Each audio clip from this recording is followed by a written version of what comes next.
الحمد للہ رب العالمین والصلاة والسلام علی سید المرسلین وعلی آلہ واصحابہ اجمعین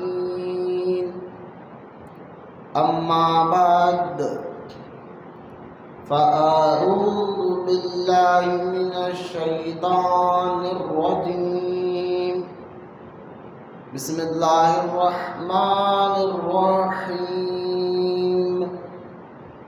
قل هو اللہ احد اللہ الصمد لم یلد ولم یولد ولم یکن له کفوا احد آمنت باللہ صدق اللہ العلی العظیم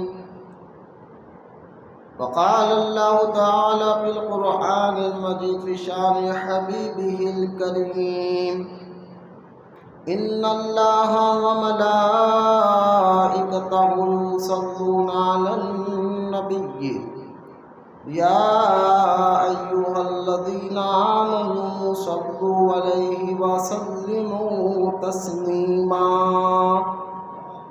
اللہم صلی علی سیدنا ومولانا محمد وعلی آلہ وصحبہ افضل صلواتک وعدد معلوماتک وبارک وسلم صلاۃ وسلاما علیک یا رسول اللہ صلی اللہ تعالی علیہ وسلم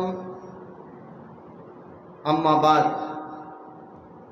ہر تعریف اور بڑائی صرف اللہ تعالی کے لیے ہے جو سارے جہان کا مالک ہے، مختار ہے اور جو سارے جہان کا پالنہار ہے۔ میں اس بات کی گواہی دیتا ہوں کہ اللہ تعالی کے سوا کوئی عبادت کے لائق نہیں، وہ ایک ہے، اس کا کوئی ساتھی اور شریک نہیں۔ اور میں اس بات کی بھی گواہی دیتا ہوں کہ آپ کے اور ہمارے پیارے آقا اور مولا حضور پرنور رحمت کونین حضرت سیدنا محمد مصطفیٰ احمد مصطفیٰ صلی اللہ تعالی علیہ وآلہ وصحبہ وسلم اللہ تعالی کے آخری رسول اور اس کے برگزیدہ بندے ہیں۔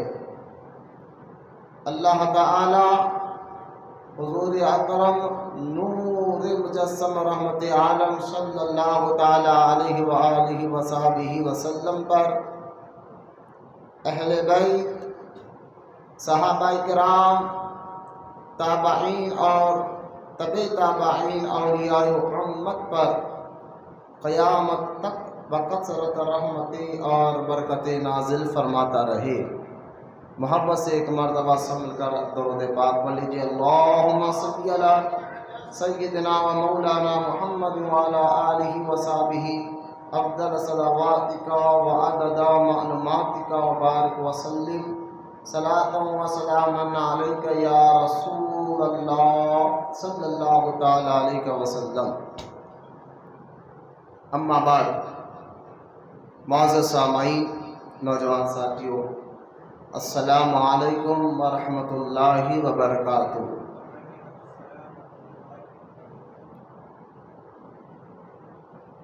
یہ شوال کا مہینہ اور لگاتار اس مہینے کا یہ چوتھا جمعہ بھی ہے، اور گزشتہ 2 جمعے سے ہم توحید باری تعالی، توحید کیا ہے، اللہ تعالیٰ کے بارے میں کیسا مسلمانوں کو عقیدہ رکھنا ہے، اس پر ہم نے 2 جمعے لگاتار الحمدللہ بہت ڈیٹیل کے ساتھ گفتگو کی ہے۔ آج کا یہ جمعہ انشاءاللہ تعالی شرک پر ہوگا۔ شرک کا معنی کیا ہے، شرک کہتے کس کو ہے، شرک کا مطلب کیا ہے، اس پر ہمارا آج کا بیان ہوگا۔ خبر اس کے کہ میں اپنے اس ٹاپک پر آؤں، طریق اہل سنت و جماعت کے مطابق رحمت کونین صلی اللہ تعالیٰ علیہ وسلم کی بارگاہ اقدس میں درود پڑھنے کے فضائل اور اس کی اہمیت کو سنتے چلے، تاکہ اللہ تعالیٰ ہمیں درود پڑھنے کا جذبہ اور شوق عطا فرمائے۔ بے شمار احادیث جو ہے درود پڑھنے پر محدثین نے اپنی کتابوں میں لکھا ہے، انہی میں سے ایک حدیث پاک میں آتا ہے، سرکار مدینہ صلی اللہ تعالیٰ علیہ وسلم نے ارشاد فرمایا، قیامت کے دن حوض کوثر پر، دیکھیں قیامت کا ایک تو دن حدیث میں آتا ہے، قیامت کے دن جو ہے ایک دن 50,000 سال کے برابر کا ہوگا۔ ہم جب ایمان لاتے اللہ پر، تمام نبیوں رسولوں پر، فرشتوں پر، جنت پر، دوزخ پر، تو ان میں سے ایک یہ بھی ہے کہ ہم قیامت کے دن پر بھی ایمان لائے، وہ ہے۔ اگر ایک بندہ قیامت کے دن کا انکار کرتا ہے تو پھر وہ مسلمان نہیں رہتا، چاہے وہ نماز پڑھے، روزہ رکھے، زکوٰۃ دے، سب کرے، لیکن کہ میں قیامت کو نہیں مانتا تو پھر وہ مسلمان نہیں ہوگا۔ تو قیامت کا دن ہے، برحق حساب کتاب ہوگا، اس میں کوئی شک مسلمان کو نہیں رہنا چاہیے۔ قیامت کے بارے میں آتا ہے، قیامت کا دن جو ہوگا وہ ایک دن 50,000 سال کے برابر کا ہوگا۔ ابھی جو گرمی آپ دیکھ رہے ہیں، اس کا تصور آپ کریں، پھر حدیث میں آتا ہے کہ قیامت کے دن سورج زمین کے اور قریب ہو جائے گا، یعنی 7 میل کے فاصلے پر ہو جائے گا۔ ابھی سورج زمین سے کروڑوں میل فاصلے پر ہے اور اس کی گرمی بڑھ گئی ہے، تو ہمارا حال یہ ہے کہ ہم بے چین ہو رہے ہیں۔ تو قیامت کے دن سورج بالکل قریب ہو جائے گا، جس کی وجہ سے، اور قیامت کے دن اللہ تعالیٰ کے عرش کے سائے کے علاوہ کوئی اور سایہ نہیں ہوگا، کیونکہ قیامت کا جو دن ہوگا وہاں پر جب دھوپ یعنی گرمی شدت کی ہو جائے گی تو لوگ آج بھی دیکھیں کہ چھاؤں کی تلاش کرتے ہیں تاکہ چھاؤں میں ٹھہرے، لیکن قیامت کے دن اللہ تعالیٰ کے عرش کا سایہ ہوگا اور اس میں وہی لوگ کھڑے رہیں گے جن کو اللہ حکم عطا فرمائے گا۔ تو خیر، قیامت کا دن بڑا دردناک ہوگا۔ ہاں، جو اہل ایمان ہے، ایمان والا ہے، وہ دنیا میں بھی اور انشاءاللہ قیامت میں بھی کامیاب ہوگا۔ تو قیامت کے دن پوری دنیا کے انسانوں کو اللہ تعالیٰ اس میدان میں جمع کرے گا۔ اب اندازہ کریں، اگر کسی جگہ 1000-2000 آدمی جمع ہو گئے تو ہم اپنے دوست کو اس بھیڑ میں ڈھونڈنا مشکل ہو جاتا ہے۔ اگر ہمارا دوست کوئی رشتہ پبلک میں بچھڑ جائے تو ہمارا ڈھونڈنا مشکل ہو جاتا ہے۔ تو جب قیامت کا دن ہوگا، تو مثال میں نے دی، قیامت کا دن ہوگا جہاں انسانوں کی آپ گن نہیں سکتے اتنے تعداد میں انسان رہیں گے، تو اس وقت جب اللہ کی بارگاہ میں ہمارے شفاعت کرانے والے صرف حضور رہیں گے، پھر حضور کے بعد اولیاء کرام ہوں گے۔ تو احادیث میں آتا ہے، میں آپ کو یہ سارے پیچھے سے سلسلے لا رہا ہوں تاکہ جو میری حدیث آپ کو بیان کرنا ہے آسانی سے آپ کو سمجھ میں آئے۔ احادیث میں آتا ہے، صحابہ نے پوچھا، یا رسول اللہ صلی اللہ علیہ وسلم، قیامت کا دن اور اتنے لوگ رہیں گے جس کا ہم حساب کتاب نہیں کر سکتے، تو ان قیامت کے دن ہم آپ کو کہاں تلاش کریں، آپ ہمیں کہاں ملیں گے؟ کیونکہ حضور جس کو مل جائے انشاءاللہ اس کی شفاعت ہو جائے گی۔ حضور علیہ السلام نے فرمایا کہ قیامت کے میدان میں 3 جگہ مجھے تلاش کرنا، اور 3 میں سے ایک جگہ میں ضرور مل جاؤں گا، یہاں نہیں تو وہاں، وہاں نہیں تو وہاں، لیکن سرکار صلی اللہ علیہ وسلم فرماتے ہیں 3 ایسی جگہ قیامت کے میدان میں، ان 3 میں سے ایک جگہ میں ضرور رہوں گا۔ صحابہ نے پوچھا، حضور وہ 3 جگہ کون سے جہاں ہم آپ کو تلاش کریں؟ تو سرکار مدینہ صلی اللہ علیہ وسلم نے ارشاد فرمایا، پہلے جو جگہ ہے وہ پل صراط ہے۔ پل صراط وہ جگہ ہے جہاں پر ہر ایک بندے کو گزرنا ہے، آپ کو، مجھ کو، سب کو گزرنا ہے. تو پل صراط جو احادیث میں آتا ہے، پل ایک پل ہے جس کو ہم برج کہتے ہیں. وہ پل جو ہے دوزخ پر بنا ہوا ہے، اور اس کو پار کرنا ہر ایک کے لیے لازم ہوتا ہے، ضروری ہوتا ہے. اور اس پل کے بارے میں آتا ہے، اگر آپ نے برج دیکھا ہوگا، آپ دیکھتے رہتے سیمنٹ کا، اینٹ کا بنا ہوا برج. اب تو ریڈی میڈ برج بھی تیار ہو رہے ہیں، لیکن جو قیامت کا پل برج ہوگا دوزخ کے اوپر، اس کے بارے میں آتا ہے کہ وہ بال سے زیادہ باریک رہے گا اور تلوار سے زیادہ تیز رہے گا.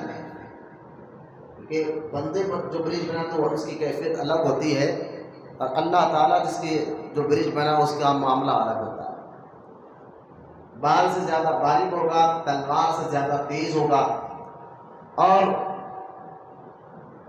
اس پہ سے جب لوگ گزریں گے تو جو گناہگار ہوں گے، جو اللہ اور اس کے رسول کی نافرمانی کرنے والے ہوں گے، جو مشرک ہوں گے، جیسے ہی پیر رکھیں گے کٹ کر وہ دوزخ میں گر جائے. لیکن جو نمازی ہوں گے 5 ٹائم کے، ان کو مسجد، جس مسجد میں وہ نماز پڑھتے تھے پابندی کے ساتھ، وہ مسجد ان کو اپنے اندر بٹھا کر پار کرائے گی پل صراط. اس لیے نماز کی پابندی، یاد رہے، جمعہ نہیں، نماز کی پابندی کرے کہ یہ مسجد ہمارے قیامت کے دن پل صراط پار کرنے کا ذریعہ بنے گی. یہ مسجد، تو مسجد جو ہے نمازیوں کو لے کر چلے جائیں گے، تو اس پل پر کوئی بجلی کی طرح تیزی سے گزر جائے گا، وہ اللہ کے نیک بندے ہوں. اچھا، وہ پل کے بارے میں آتا ہے، وہ پل پار کرنا ہے تو اس کو کئی ہزار سال لگیں گے. آپ ایک چھوٹا سا برج، زیادہ سے زیادہ 4 کلومیٹر، 5 کلومیٹر، 30-40 کلومیٹر کا ایک برج ہوتا ہوگا، لیکن جو قیامت کا جو پل ہوگا، پل صراط، وہ کئی ہزار سال لگیں گے اس کو پار کرنے کے. لیکن اگر آپ نیک ہیں، نیک اللہ کے نیک بندے، اللہ کے محبوب بندے، جس طرح بجلی چلی جاتی ہے تیزی کے، اس طرح بجلی کی طرح گزر جائیں. بعض وہ بندے ہوں گے نمازی جن کو مسجد پار کرائیں گے، کہ بعض گنہگار اور مشرک وہ ہوں گے جن کو جیسا پیر رکھیں گے پل پر تو کٹ کر دوزخ کے اندر گریں گے. تو اللہ کے رسول صلی اللہ علیہ وسلم فرماتے ہیں، یا میں برج کے پل صراط کے پاس کھڑوں گا، جو میری امت میں گناہگار ہوں گے، میں ان کو اللہ سے کہے گا اس پل سے آسانی سے گزار دوں گا. اس لیے حضور فرماتے ہیں قیامت کے دن میں 3 جگہ میں سے ایک جگہ تمہیں ضرور مل جاؤ جہاں میں کھڑا ہوا ہوں گا. تو سرکار صحابہ نے پوچھا حضور 3 میں سے کون سی جگہ ہے؟ سرکار نے فرمایا پہلا پل صراط. اور پل صراط کے بارے میں نے آپ کو مختصر سے معلومات دے دی. اور دوسرا فرمایا اللہ کے رسول علیہ السلام، اگر میں وہاں تمہیں نہ ملوں تو دوسری وہ جگہ جہاں میں ملوں گا وہ ہے میزان. میزان کیا ہے؟ احادیث پڑھ کر دیکھیں معلوم ہوگا. میزان ایک ترازو ہے. میزان یعنی اگر اس کا اردو ترجمہ کیا جائے تو اس کو ترازو کو عربی میں میزان کہتے ہیں. تو وہ میزان ہوگا، اور میزان میں وہاں ہر ایک بندے کے آپ کے نیکیاں اور گناہ تولے جائیں گے. اس ترازو میں جو اللہ نے بنایا اس کو میزان کہتے ہیں. اور جب تولے جائیں گے، جس کے نیکیاں زیادہ ہوں گے وہ جنت میں جائے گا، اور جس کے گناہ زیادہ ہوں گے وہ دوزخ میں جائے گا. تو اللہ کے نبی صلی اللہ علیہ وسلم فرماتے ہیں کہ میں میزان کے پاس کھڑا ہوں گا، اگر میری امت میں کوئی گناہگار ہے تو میری امت ایمان والا، اگر وہ گناہگار ہے، خطا کار ہے، اور اس کے نیکیاں کم پڑ رہے ہیں، تو میں اس کو نیکیاں دے کر اللہ سے کہہ کر جنت میں داخل فرماؤں گا. لہٰذا یا تو میزان کے پاس کھڑا رہوں گا. دوسرا اور تیسری جگہ وہ سرکار نے فرمایا اگر یہ 2 جگہ میں تمہیں نظر نہ ہو قیامت کے دن تو تیسری جگہ میں 3 میں سے ایک جگہ ضرور رہوں گا، چوتھی جگہ کوئی ہے نہیں. فرمایا تیسری جگہ کیا ہے؟ تو سرکار مدینہ صلی اللہ علیہ وسلم فرماتے ہو جامع کوثر، یعنی آب کوثر کا حوض. اللہ کی بارگاہ میں ایک حوض ہے جس کو کوثر کہا جاتا ہے. آب کوثر، آپ یعنی پانی کا، اور وہ ایسا ہے بھائی تھوڑی سی گرمی اگر بڑھ جائے تو ہمیں تھوڑی دیر پیاس لگتی ہے پانی کی. تو قیامت کے دن سورج بالکل قریب ہو جاتا ہے تو پیاس کی شدت کا عالم کیا ہوگا، تڑپ کا ہوگا.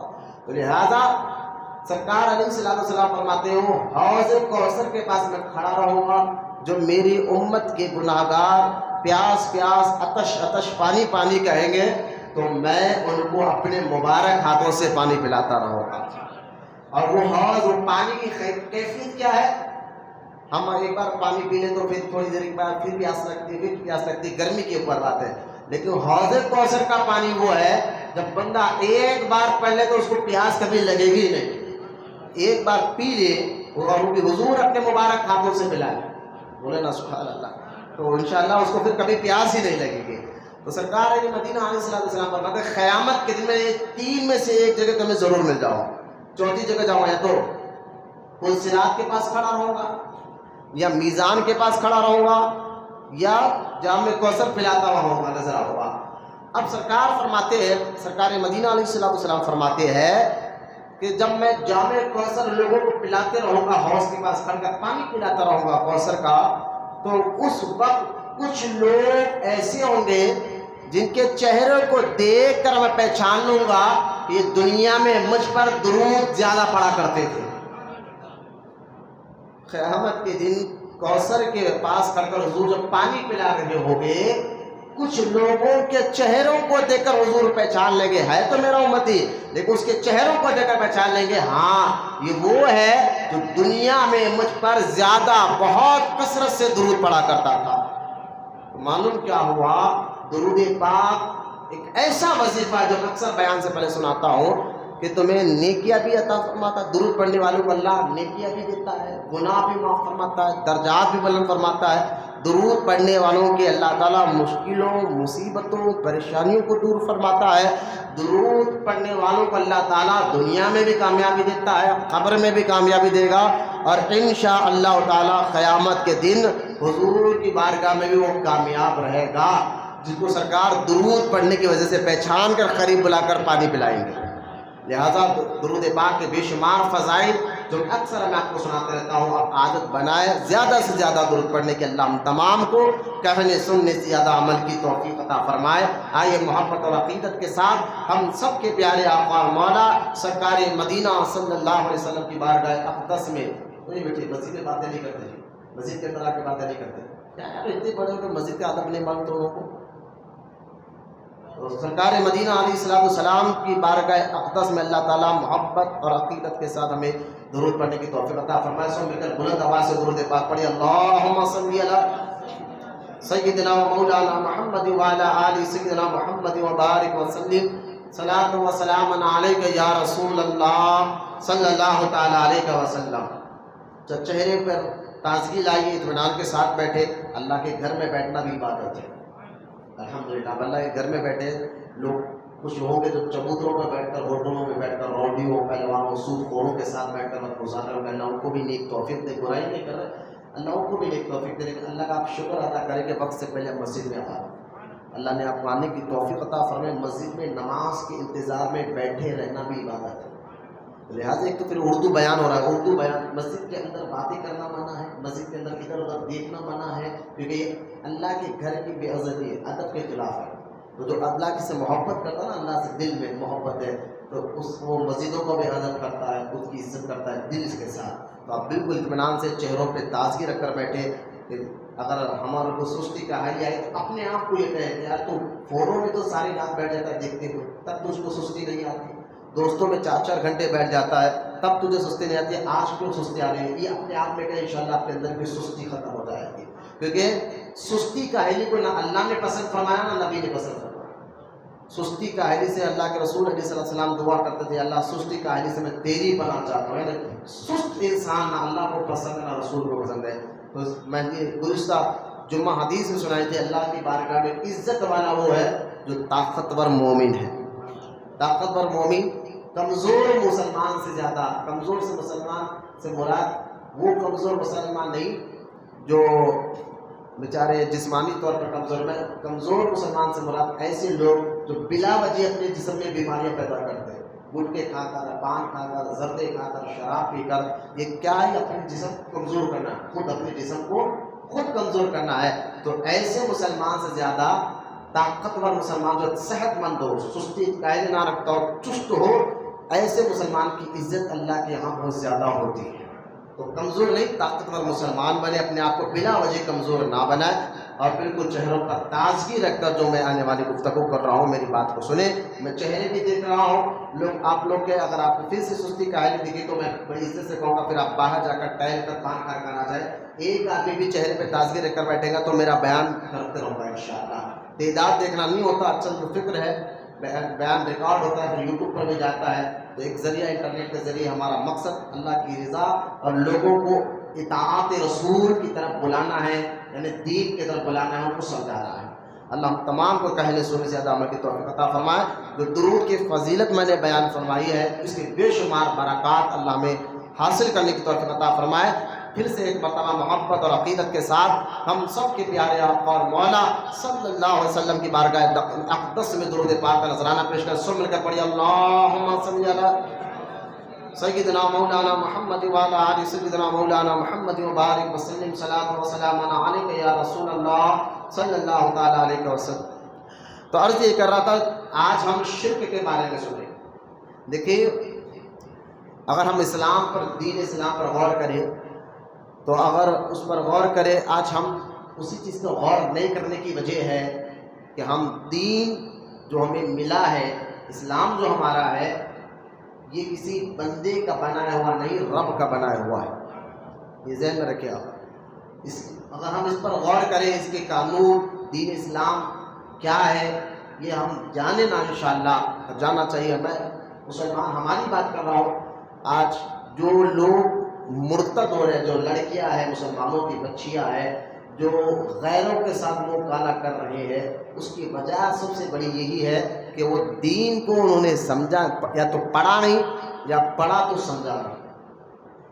ورنہ اگر دین پڑھا اور سمجھا جاتا تو میں سمجھتا ہوں کہ آج بچیاں جو ہے مرتد نہیں ہوتی۔ آج سب سے بڑی وجہ دین کی دوری کی وجہ سے، آج جیسا کہ آپ دیکھیں اب سیاسی لوگ جو ہے کچھ مدعاؤں کو مل نہیں رہا ہے تو ڈائریکٹ یا تو اسلام پر حملہ ہو رہا ہے، یا اسلامی تعلیمات پر حملہ ہو رہا ہے، یا بانی اسلام سرکار مدینہ صلی اللہ علیہ وسلم کی ذات مبارکہ پر لوگ طرح طرح کی باتیں کس رہے ہیں، عجیب عجیب باتیں بول رہے ہیں، یا پھر اللہ کی بارگاہ میں اللہ تعالیٰ کے بارے میں عجیب عجیب وسوسے ڈال رہے ہیں۔ پھر ان کی باتوں میں کمزور ذہن رکھنے والے جو دین جانتے نہیں، جو برسوں نماز نہیں پڑھتے، نہ عبادت کرتے ہیں، بس ان کو اتنا معلوم کہ ہم مسلمان ہیں، ابا نے نام مسلمان والا رکھا ہے، نہ دین سے مطلب نہ قرآن حدیث، تو ایسے لوگ جو ہے نا بہت جلدی بھٹک جاتے ہیں اور اپنے ایمان کا، عقیدے کا سودا کر رہے ہیں۔ اس میں جو کم ذہن، جو سب سے کمزور ذہن رکھنے والے ہیں وہ ہیں عورتیں، جن کو ٹارگٹ کیا جا رہا ہے کہ اب کوئی سیاسی لوگوں کے پاس مدعا نہیں رہا، کیونکہ کچھ تو چاہیے، بابری مسجد ایک مدعا تھی وہ ختم ہو گیا، اب وہ ختم ہو گیا تو اب لہٰذا کچھ تو چاہیے کہ آپس میں لڑانے کی باتیں۔ لیکن میں جہاں تک سمجھتا ہوں ایک سچا مسلمان ہندوستان کا اور ایک سچا ہندو وہ آپس میں کبھی نہیں لڑتے، ان کو لڑایا جاتا ہے۔ تو لہٰذا اب لڑانے کے لیے عجیب عجیب باتیں وسوسے لڑانے کے لیے پھر سے ایک پکچر بنا دی گئی، جس میں یہ بتایا گیا ہے کہ کس طرح غیر مسلم بچیوں کو مسلمان زبردستی بنایا گیا ہے، اور بنا کر لوگوں کو بس ایک انتشار پیدا کرنا تھا، یہ سمجھا رہا ہے۔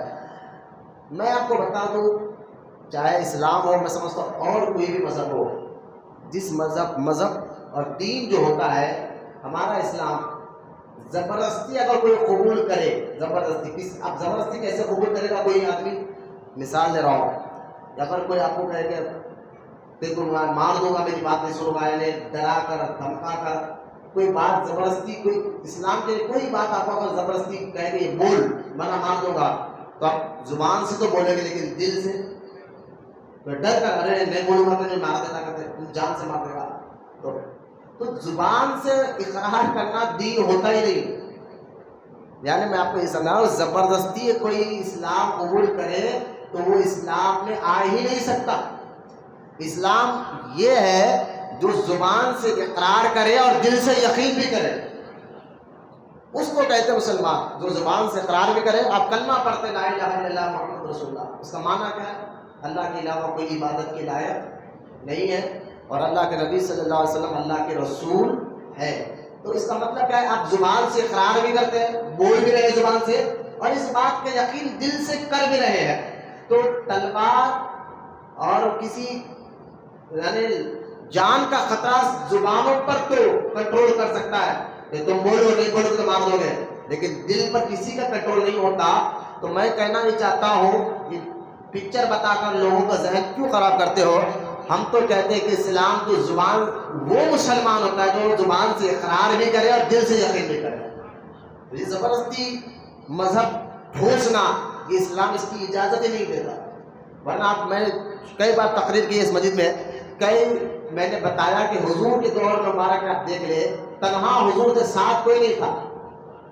اگر آپ کسی تحریک میں ملتے ہیں، کوئی پارٹی میں آپ ملتے ہیں، تو آپ دیکھتے کہ پارٹی والا کتنا مضبوط ہے جس سے ہم مل رہے ہیں، جس کے ساتھ اس کے پیسے کو دیکھا جاتا ہے، پاور کو دیکھا جاتا ہے، اس کے ساتھ کتنے لوگ جڑے ہوئے ہیں یہ دیکھا جاتا ہے. تب جا کر آپ اس سے ملتے ہیں، یار اتنے ساتھ لوگ ہیں، اتنا پاور اس کے پاس ہے. لیکن تنہا ہو اور وہ اعلان کرے، آپ نے بتایا بھائی اس کی وجہ سے میں پریشان ہو جاؤں گا، تو آپ تنہا کوئی ساتھ نہیں تھا. لیکن ہمارے نبی صلی اللہ علیہ وسلم، اگر ہمارے نبی کو دیکھا جائے اس دور میں 1400 سال پہلے، نہ حضور کے پاس ظاہر نہ دولت تھی ظاہری طور پر حضور کے پاس، نہ کوئی ساتھی تھے، نہ تحریک تھی.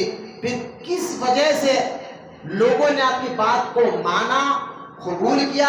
اس میں ابو بکر ہے، عمر ہے، عثمان ہے، دیگر صحابہ کرام ہے. جب حضور تنہا تھے یہ لوگ آگے جڑے کیوں؟ کیونکہ ان کو سمجھ میں آ گیا تو دینی سچا مذہب ہے.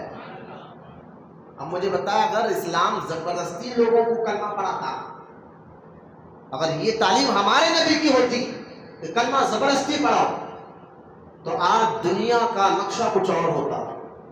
یاد رکھیے ہمارے فاروق اعظم رضی اللہ عنہ، کیونکہ دور چل رہا ہے فتنے کا، میرا شد تو ٹاپک ہے لیکن میں اس پر بھی آپ کو کچھ بتانا چاہتا ہوں کہ اگر زبردستی کلمہ پڑھانا اسلام کی اجازت دیتا تو آج میں بتانا چاہ رہا ہوں کہ اسلام کچھ اور ہی دنیا کا نقشہ ہوتا.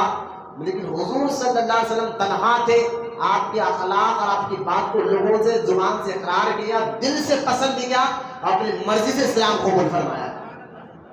ورنہ آپ کہیں گے حضور کے پاس تو بظاہر فوج نہیں تھی، حضور کے پاس ہتھیار نہیں تھا، پھر بھی حضور کی باتوں کو سن کر حبشہ کا راجا افریقہ، اس دور میں 1450 سال پہلے افریقہ، آج بھی اگر آپ جہاز میں جائیں تو کئی گھنٹوں کا سفر ہے افریقہ کا، یعنی دنیا کا لاسٹ کونا جس کو افریقہ کہتے ہیں، وہاں اگر آج بھی آپ جہاز میں جائیں تو کئی گھنٹے لگ جاتے ہیں. امریکہ سے دور، اگر آپ امریکہ سفر کریں ڈائریکٹ فلائٹ لے کر بھی تو 18 گھنٹے لگتے ہیں. لہٰذا میں سمجھانا چاہ رہا ہوں کتنی دور افریقہ کا راجا اور مکے کے کچھ لوگ صحابہ، جب مکہ میں لوگوں کو ستایا، مسلمانوں کو ستایا جا رہا تھا بلا وجہ، وہ لوگ مکہ چھوڑ کر وہاں افریقہ گئے، اور افریقہ کے راجا کو جب اسلام کے بارے میں معلوم ہوا تو اس نے بھی اسلام قبول فرمایا. اور مجھے بتائیے اگر اسلام زبردستی کسی کو ٹھوسنا ہوتا، اگر معاذ اللہ زبردستی لوگوں کو کلمہ پڑھو تو مار دیتے، اگر ایسا ہوتا تو پھر جو افریقہ کا راجا تھا اس کو کس نے زبردستی کی تھی؟ وہ تو اپنی مرضی سے کلمہ پڑھا، اس کے پاس تو فوج تھی، وہ خود ایک ملک کا بادشاہ تھا، کوئی عام آدمی نہیں تھا. فوج اس کے پاس تھی، پیسہ اس کے پاس تھا. یہ ذہنوں میں آپ رکھیں، اب جواب دے منہ کھول کے کہ بھائی ہمارا مذہب، میں سمجھ کسی کا مذہب خاص تو اسلام کی میں بات کر رہا ہوں، یہ ہے ہی نہیں کہ زبردستی کسی کو کلمہ پڑھائے، کسی کو زبردستی دین میں لائے. اسلام اسی کے ایمان کو قبول کرتا ہے جو زبان سے اقرار کرے، دل سے مانے، اپنی مرضی سے مانے، اسی کو مسلمان کہتا ہے. زبردستی کرنا میں کہتا ہوں تو کسی اور مذہب میں ہوگا، اسلام میں نہیں ہے. اگر زبردستی کر کر کلمہ پڑھایا جاتا. اب مجھے بتائے حضرت عمر ابن خطاب کا دور، فاروق اعظم کا دور رضی اللہ تعالیٰ، آپ کے دور میں، حضرت عمر کے دور میں 44 ملک، یہ یاد رکھیں، یہ ذہنوں میں رکھے بچے، آپ سب ذہن میں رکھے، 44 ملک فتح ہوئے تھے. کتنے ملک؟ 44 ملک. کوئی شہر نہیں، جیسا کہ تلنگانہ ہمارا ہے، کوئی شہر نہیں، پورا ملک کی بات کر رہا ہوں. شہر یا گاؤں یا خطے تھوڑی بہت، یعنی 5,000 کلومیٹر ایسا نہیں، 32 لاکھ مربع میل فاروق اعظم کے کنٹرول میں تھے. جس میں اس ملکوں میں یہودی بھی تھے، عیسائی بھی تھے، مشرک بھی تھے۔ فاروق اعظم نے جب اس ملک کو فتح کیا، جس ملک میں یہودی بھی تھے، عیسائی بھی تھے، مشرک بھی تھے، تو ان کو فاروق اعظم نے یہ نہیں کہا اب میں اس ملک کا راجہ ہو گیا ہوں، بادشاہ ہو گیا ہوں، تم لوگ اگر کلمہ نہیں پڑھو گے تو میں تمہیں مار دوں گا، تمہاری پراپرٹی کھینچ لوں گا، تمہیں قتل کر دوں گا۔ نا نا نا نا، ایک روایت نہیں بتا سکتے آپ ایسا، بلکہ فاروق اعظم نے ملک فتح کیا، یہودیوں، عیسائیوں، مشرکوں کو کہا کہ بھائی جو روڈ کا ٹیکس ہوتا ہے، جو حکومت کو آج بھی ہم بھی دیتے ہیں نا، روڈ کا ٹیکس دیتے ہیں، گھر کا ٹیکس ہم دیتے ہیں، تو بس یہ جو ٹیکس ہے وہ ٹیکس دو، تمہارے جان تمہارے مال کی حفاظت ہم کریں، بس تم جس مذہب میں رہو ہمیں کوئی مطلب نہیں، کیونکہ ہم زبردستی تمہیں کلمہ نہیں پڑھائیں گے۔ بولو یار سبحان اللہ، زبردستی کلمہ اسلام اگر پڑھانا ہوتا تو فاروق اعظم 44 ملک کو کنٹرول کر چکے تھے، پھر وہاں کسی یہودی کو نہیں رہنے دیتے، کسی عیسائی کو، کسی مشرک کو نہیں رہنے دیتے۔ تو یہ کیا ہمیں سبق بتایا جا رہا ہے؟ آپ سمجھے باتوں کو۔ حضرت عمر بن خطاب جب مسجد اقصیٰ، ابھی تو اسرائیل وہاں پر بمباری کر رہا ہے، اللہ اس کو نست و نابود کرے، جو مسجد اقصیٰ ہے مسلمانوں کا پہلا کعبہ، مسجد اقصیٰ، وہاں جب حضرت عمر کے دور میں، فاروق اعظم کے دور میں وہ فتح ہوا، فاروق اعظم وہاں پر گئے تو عیسائی، یہودی آپ کو دیکھنے کے لیے آئے، اور اتفاق نماز ظہر کی نماز کا ٹائم ہو گیا، تو ایک عیسائی نے کہا حضور میں گرجا، چرچ جس کو آج کے دور میں چرچ کہتے ہیں، گرجا کھول دیتا ہوں، آپ یہاں نماز پڑھیے، آپ کی نماز کا ٹائم ہو گیا۔ حضرت عمر نے کہا نہیں، میں اگر گرجا میں جا کر نماز پڑھوں گا تو کل کے دن میرے جہنم، لیکن حضرت عمر یہاں نماز پڑھے تھے کہہ کر اس کو گرا دیں، اور میں نہیں چاہتا کہ تمہاری عبادت میں ہم نقصان پہنچائے، تم اپنی جگہ رہو۔ یہ اسلام ہے کہ کسی کے مذہب کو بلا نہ کسی مذہب کی عبادت کی جگہ کو گراتا ہے، نہ کسی کو زبردستی کلمہ پڑھاتا ہے۔ اگر زبردستی کلمہ پڑھانا ہوتا تو میں پھر کہہ رہا ہوں، آپ تمام بچے ذہن میں رکھیں بات کو، پھر آج دنیا کا نقشہ کچھ اور ہوتا، کیونکہ اگر ہم تاریخ 1400 سال پہلے کی دیکھیں تو کنٹرول جو ہے آدھے سے، دنیا کے آدھے سے زیادہ حصوں پر اسلام کا تھا، دنیا کے آدھے سے زیادہ ملکوں پر اسلام کا کنٹرول تھا۔ فاروق اعظم کا دور پڑے گا، عثمان غنی کا دور پڑے گا، مولا علی کا دور پڑے گا، کس کے کنٹرول میں تھا؟ کلمہ اگر زبردستی پڑھانا ہوتا تو کچھ بات ہوتی۔ تو خیر بتا یہ چلا، آج جو یہ ذہن دیا جا رہا ہے کہ زبردستی کلمہ پڑھا کر بھائی ان کو مسلمان کیا، میں کہہ رہا ہوں یہ صرف سیاست ہے، بس یہ لڑائی ہے سیٹوں کی، یہ لڑائی ہے اپنی کرسی کی۔ آپ مسلمان سے ہوشیار رہے اور اپنے کم ذہن بیٹیوں کو، بہنوں کو بھی یہ بات سمجھائے کہ اسلام کسی پر زبردستی نہیں کرتا، بلکہ بچیوں، عورتوں کا مقام اگر کسی نے بلند کیا ہے، ورنہ تاریخ اٹھا کر دیکھے، اگر کہ ہر مذہب میں بچیوں کو، لڑکیوں کو یا تو زندہ دفن کر دیا جاتا تھا، یا ہندوستان میں حضور کے دور میں یہ حالت تھی کہ اگر شوہر مر جاتا تو شوہر کے ساتھ ساتھ اس کی بیوی کو بھی زندہ جلا دیا جاتا، یہ تھا تاریخ میں، جلا دیا جاتا۔ تو عورتوں کو دوسرے مذہب کے لوگوں نے گرا کر دیکھا، اس کی کوئی عزت نہیں رکھی۔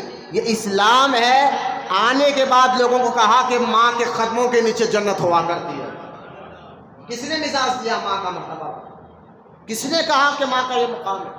کس نے کہا کہ تمہارے ہاں ایک بیٹی ہو، پال کر بڑا کر اس کی اچھی جگہ شادی کر دو، ان کے ماں باپ کو اللہ جنت میں داخل فرمائے گا؟ یہ اسلام نے کہا۔ تو عورتوں کو عزت اسلام نے دلوائی ہے، عورتوں کا مقام مرتبہ اسلام نے بتایا ہے۔ صحیح تاریخ پڑھو، آج تاریخ کو الٹ کر آپ کے سامنے رکھ دیا جا رہا ہے کہ جو اسلام عورتوں کا مقام بتایا ہے۔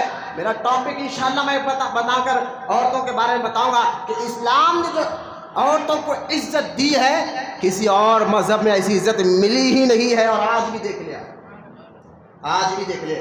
تو خیر جو ٹی ویوں پر، انٹرنیٹ، کیونکہ زیادہ تر بچے فونوں پر، انٹرنیٹ پر اور یوٹیوب پر ہوتے ہیں تو ان کا ذہن خراب ہو جاتا ہے۔ میڈیا بالکل جس پر 90% جھوٹ بتایا جاتا ہے، میں سچے میڈیاؤں کی بات نہیں کر رہا ہوں جو بالکل بتایا جاتا ہے سچ بات بھی حق بات بھی، لیکن زیادہ تر ایسا ہو گیا ہے تو ان کے باتوں میں آ کر اپنا جو ہے نا اسلام کی باتوں سے کمزور نہ ہو۔ اللہ ہمیں سمجھنے کی توفیق عطا فرمائے۔ یہ چند باتیں آپ کو سمجھانا تھا، آئے مین موضوع کہ وقت بہت قریب آ گیا ہے۔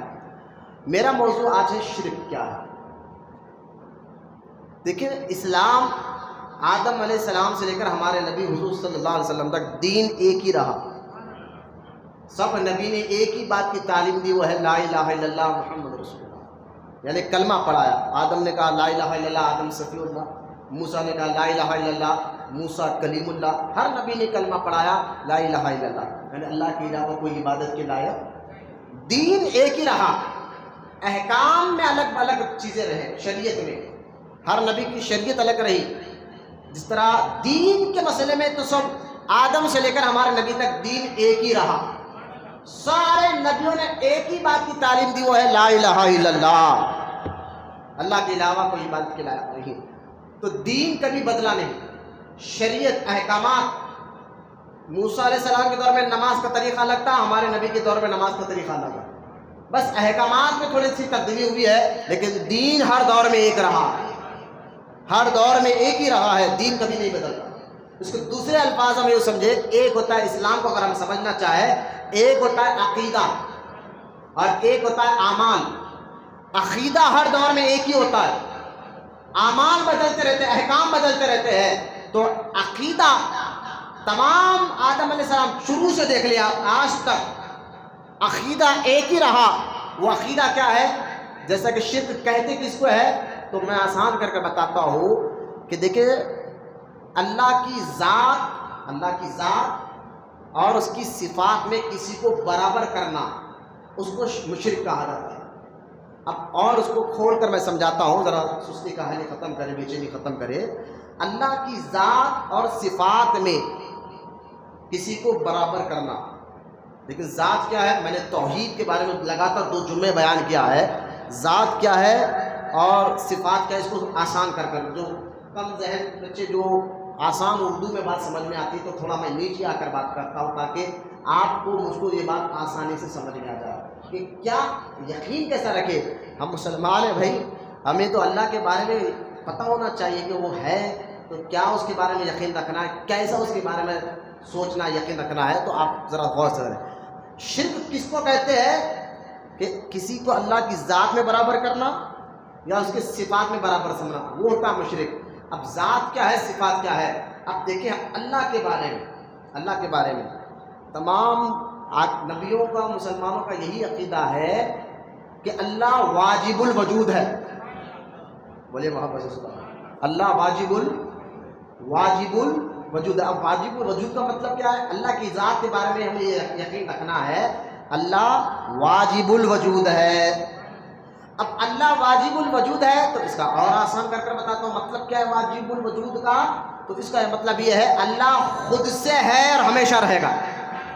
بولے محبت سے سوال، اللہ واجب الوجود کا مطلب یہ ہے کہ اللہ خود سے ہے، یعنی اللہ کو کسی نے بنایا نہیں، وہ خود سے ہے اور ہمیشہ رہے گا۔ بولے محبت سے سوال۔ تو یہ ہے اللہ کو واجب الوجود سمجھنا، تو وہ خود سے ہے اور ہمیشہ رہے گا۔ اب کسی اور کے بارے میں، اچھا یہ عقیدہ ہم کس کے بارے میں رکھ رہے ہیں؟ سمجھ کر ہم خود سے ہے اور ہمیشہ رہے گا، ہم کس کے بارے میں کہہ رہے ہیں؟ اور یہ صرف اللہ ہے، اللہ ہی کے بارے میں یہ عقیدہ رکھ سکتے ہیں کہ اللہ واجب الوجود ہے، یعنی خود سے ہے اور ہمیشہ رہے گا۔ لیکن اب شرک کب ہوگا؟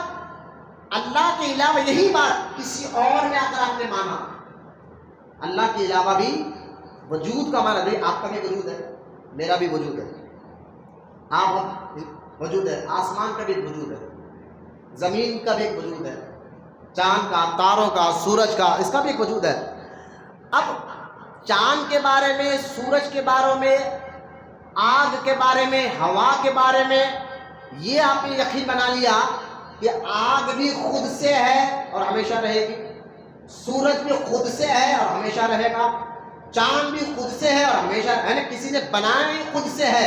اگر ایسا عقیدہ چاند کے بارے میں رکھیں گے، سورج کے بارے میں رکھیں گے، پانی کے بارے میں رکھیں گے، ہوا کے بارے میں رکھیں گے، یا آپ کے اور ہمارے بارے میں رکھیں گے تو مشرک ہو جائے گے کہ ہم خود سے نہیں ہیں، ہمیں بنایا گیا ہے.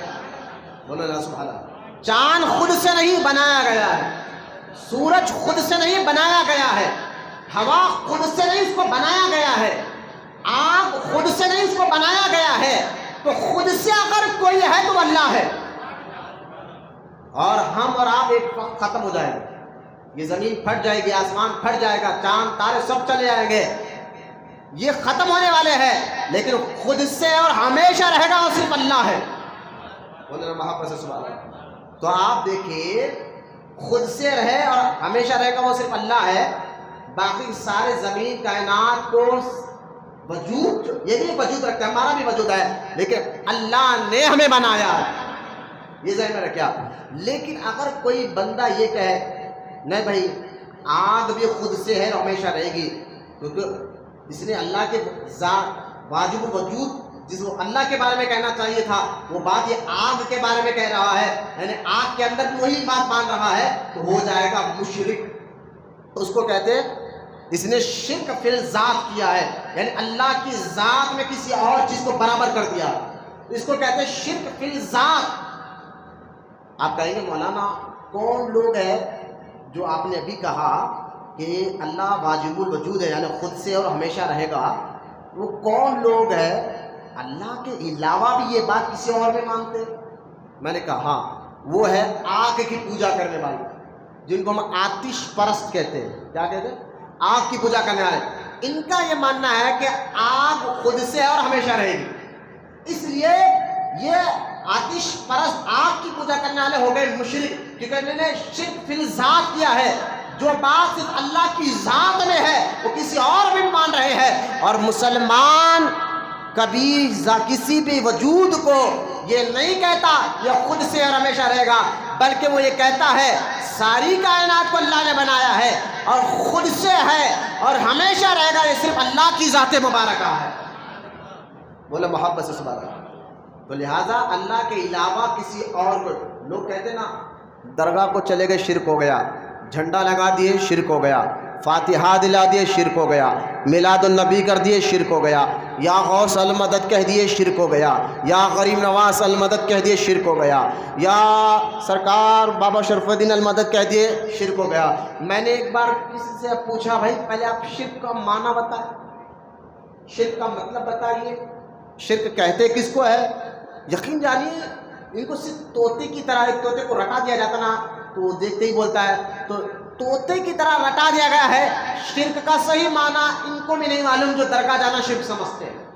شرک کا صحیح معنی تو پہلے آپ شرک کو صحیح سمجھیں آپ بھی، کہ اللہ کی ذات میں کسی کو برابر کرنا، جس معنی میں ہم اللہ کو مانتے ہیں کہ وہ خود سے اور ہمیشہ رہے گا، اسی معنی میں کسی اور کو بھی مان لینا، یہ ہو گیا اللہ کی ذات میں برابری. اور مسلمان اس بارے میں کسی کو نہیں مانتے، جو ذات خود سے اور ہمیشہ رہیں گی وہ صرف اللہ کی ذات پاک ہے، یہ ہو گیا.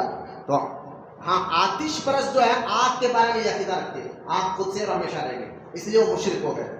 تو لہٰذا ایک ہوتا ہے شرک فی الذات، اللہ کی ذات میں کسی کو برابر لانا، اور ہم اللہ کی ذات میں ہم اللہ کو تنہا سمجھتے ہیں، کوئی وہ برابر نہیں، ٹھیک ہے. اور ایک ہو گیا شرک فی الصفات. اب یہاں میں آپ کو بہت آسان کر کے سمجھا رہا ہوں. ایک یہ ہو گیا شرک فی الصفات، ذات میں تو مسلمان کوئی برابر ہی نہیں کرتا. صفت کس کو کہتے ہیں؟ صفت خوبی کو کہتے ہیں. صفت کیا کس کو کہتے ہیں؟ خوبی کو کہتے ہیں. اب دیکھیں خوبی، مثال کے طور پر آپ کی ذات ہے، آپ کا وجود ہے، یہ وجود اللہ کے بنانے سے، لیکن آپ کے اندر ایک خوبی کیا؟ آپ خوبصورت ہے. آپ کے اندر خوبی کیا ہے؟ آپ علم والے ہیں. آپ کے اندر خوبی کیا ہے؟ آپ پڑھے لکھے ہیں. تو لہٰذا اب صفت، تو اللہ کی ذات اور صفت دونوں کو ہم دیکھیں تو اللہ کی وجود میں تو ہم کسی کو نہیں ٹھہراتے، لہٰذا اللہ کی صفات کیا ہے؟ وہ عالم ہے، بولو نا سبحان اللہ، وہ علم والا ہے، وہ حسن، وہ جمیل ہے، رب کے جیسا حسین کوئی نہیں ہے نا، وہ قدرت والا ہے، وہ مددگار ہے. اللہ کو ہم کہتے ہیں مولا، مولا کا معنی ہے مدد کرنے والا. ٹھیک ہے، آپ نے سنا دعا کر دیا مالک و مولا، اے مالک و مولا ہماری دعا قبول فرما، یعنی مولا کا معنی مدد کرنے والا ہے. تو لہٰذا ایک ہوتی ہے ذات اللہ کی اور ایک ہوتی ہے صفات یعنی اللہ کی خوبیاں. اب وہابی یہ کہتے ہیں، بدعقیدہ یہ کہتے ہیں سنیوں کو، نہیں بھائی تم سنی لوگ اللہ کی ذات میں تو کسی کو برابر نہیں کرتے، لیکن تم لوگ اللہ کی صفات میں لوگوں کو کھڑا کر دیتے ہو، اس لیے تم شرک کر رہے ہو. ہم نے کہا کس کو ہم نے اللہ کی صفت میں کھڑا کیا؟ بولے کہ دیکھو اللہ عالم ہے. بولے ہاں ہر چیز کا جاننے والا ہے. بولے کہا ہاں اللہ عالم ہے، ہر چیز کا جاننے والا ہے. میں نے کہا ہاں ہم اللہ کو عالم کہتے ہیں، ہر چیز کا جاننے والا کہتے ہیں. تو بولے نہیں تم تو نبی کو بھی کہتے ہو کہ نبی بھی ہر چیز کے جانتے ہیں، لہذا تم لوگ اللہ کی صفت میں نبی کو کھڑا کر رہے ہو. ہر چیز کا جاننے والا صرف اللہ ہے، لیکن تم لوگ کہہ رہے ہو نبی بھی ہے، لہذا تم شرک کر رہے ہو اللہ کی صفت میں، برابر ہی کر رہے ہو. ذات میں نہیں، اس کی صفت میں. اللہ قدرت والا ہے، طاقت والا ہے، مشکل کشا اللہ ہے، لیکن تم علی کو مشکل کشا کہہ رہے ہو. مشکلوں کو اللہ دور کرتا ہے، لیکن تم غوث اعظم کو مشکل کشا کہہ رہے ہو. میں نے کہا اچھا اب آپ سنیے، آپ اس کا جواب آپ کو دیجیے. وہاں بھی یہ کہتے ہیں کہ تم لوگ اللہ کی صفت میں غوث اعظم کو کھڑا کر دیتے ہو، غریب نواز کو کھڑا کر دیتے ہو، بندہ نواز کو کھڑا کر دیتے ہو، نبیوں کو کھڑا کر دیتے ہو. یہ تمہارا شرک ہے، یہ تمہارا شرک ہے. اب اس کا جواب سنیں. میں نے کہا اچھا یہ ہمارا شرک ہے، آپ مجھے بتائیے آپ کون ہیں؟ بولے میں مولانا ہوں. اب وہاں بھی پر سے مولانا ہوتے نا تب بیانہ کرنے والے تقریر والے. میں نے کہا اچھا آپ کو ہم مولانا آپ کہے ہیں؟ بولے ہاں میں مولانا ہوں، لیکن میں کہوں گا مولانا نہیں کہوں گا، آپ جاہل ہیں.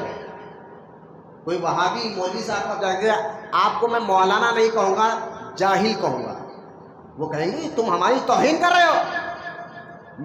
وہ خود کہیں گے ہم مولانا ہیں، ہم پڑھے ہیں، قرآن پڑھے ہیں، حدیث پڑھے، مدرسے میں گئے، ہم مولانا ہیں، ہمیں مولانا کہو. لیکن میں کہوں گا مولانا تو اللہ ہے. اب ذرا سمجھے اس بات کو، یہاں آ کر بات سمجھے. مولانا اللہ ہے، اور وہابیوں کو بھی مولانا کہہ رہے ہیں، وہابی کے مولویوں کو. تو مولانا اللہ بھی ہے، مولانا یہ بھی ہے، تو شرک ہو گیا. آپ پہلے اب سوال کریں گے مولانا یہ مولانا کا لفظ اللہ کے لیے بولا گیا؟ بولے ہاں مولانا کا لفظ اللہ کے لیے بھی بولا گیا. بولے کہاں پر؟ میں نے کہا سورہ بقرہ ختم ہو رہی ہے واعف عنا واغفر لنا وارحمنا انت مولانا. یہ سورہ بقرہ کی آیت جو ختم ہو رہی ہے، اب یہاں واعف عنا اللہ معاف فرما، واغفر لنا اللہ مغفرت فرما، ورحمنا اللہ ہم پر رحم فرما، انت مولانا اے ہمارے مولانا، اے ہمارے رب. میں نے کہا مولانا تو اللہ بھی ہے، پھر ہم تمہیں مولانا کیوں کہیں؟ کہ کبھی آپ نے سنا کوئی وہابی کہہ رہا ہو کہ مولانا کہنا شرک ہے؟ کبھی ایسا نہیں بولے گے وہ. پھر سوال اٹھتا ہے تم کہتے ہیں مولانا تو اللہ کی صفت ہے، تو پھر تم کو ہم مولانا کیوں کہیں؟ ہم تم کو جاہل کہیں گے. اور آگے دیکھیے، اور آگے دیکھیے، اللہ کی صفت ہے اللہ رحیم ہے. بولنا سبحان اللہ. اللہ کیا ہے؟ رحیم ہے. آپ نہیں پڑھتے بسم اللہ الرحمن الرحیم؟ بسم اللہ الرحمن الرحیم سورہ نمل کی آیت بھی ہے، بسم اللہ شریف میں دیکھیے. تو اللہ رحیم ہے، لیکن میں آپ کو بتاؤں یہی لفظ رحیم کا اللہ نے قرآن میں ہمارے نبی کے لیے بھی چنا ہے. بولنا سبحان اللہ. ہمارے نبی کے لیے بھی کہا. بولے کہ وہ کہا؟ میں نے کہا سورہ توبہ 10واں پارہ، سورہ توبہ جہاں ختم ہو رہی ہے وہاں پر ہمارے نبی کو، کس کو؟ ہمارے نبی کو اللہ نے کہا رؤوف الرحیم. بولو محبت سے سبحان اللہ.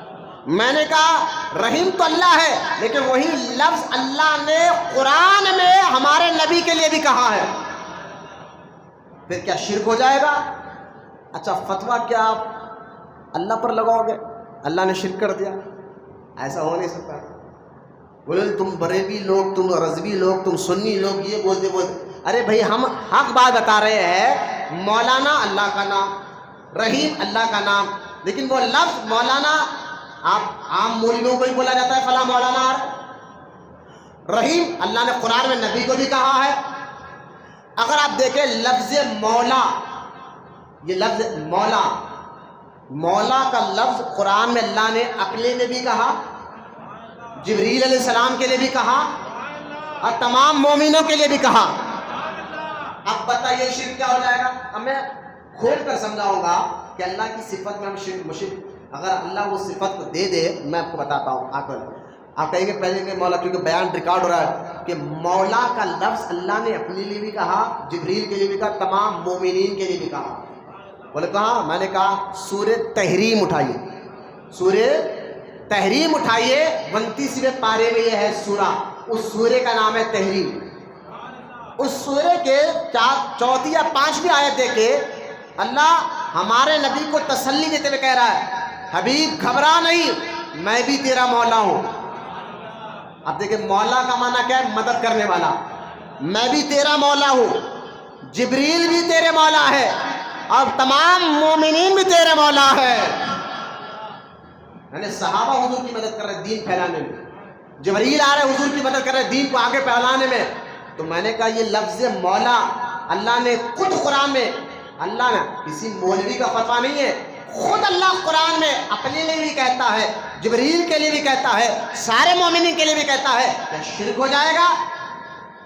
اب آپ کہے گا سر کھجا کے بولا مولانا، اب سر کھجانے لگے۔ میں نے کہا دیکھو اس کا آسان سا لفظ میں آپ کو بتاؤں، جس طرح اللہ کا وجود، جس طرح ہم اللہ کی ذات میں کہتے ہیں اللہ کے بارے میں، اللہ واجب الوجود ہے، خود سے اور ہمیشہ رہے گا، جس طرح اللہ تعالیٰ واجب الوجود ہے، خود سے اور ہمیشہ رہے گا، اسی طرح اللہ کی صفت بھی خود سے ہے۔ بولو نا سبحان اللہ۔ اللہ کی جو خوبیاں ہے وہ خود سے ہے اور نبیوں اور ولیوں کو اللہ نے عطا فرمائی ہے۔ بولو محبت سے سبحان اللہ۔ یہ فرق ذہن میں رکھیں آپ، اللہ کی صفت خود سے ہے، اللہ قادر ہے، قدرت والا ہے، طاقت والا ہے، خود سے ہے۔ کسی نے اللہ کو طاقت دے، وہ خود سے طاقت والا ہے۔ بولو یا سبحان اللہ۔ وہ خود سے رحیم ہے، رحم فرمانے والا ہے، وہ خود سے رحمان ہے، خود سے جبار ہے۔ کسی نے اس کو جبار نہیں بنایا، کسی نے اس کو رحمان نہیں بنایا، کسی کو اس نے رحیم نہیں بنایا، وہ خود سے ہے۔ ہاں نبی بھی رحیم ہے تو نبی کو اللہ نے رحیم بنایا ہے۔ اس کی اور آسان مثال مولانا روم نے، آپ دیکھیں اللہ کی صفت بھی خود سے ہے۔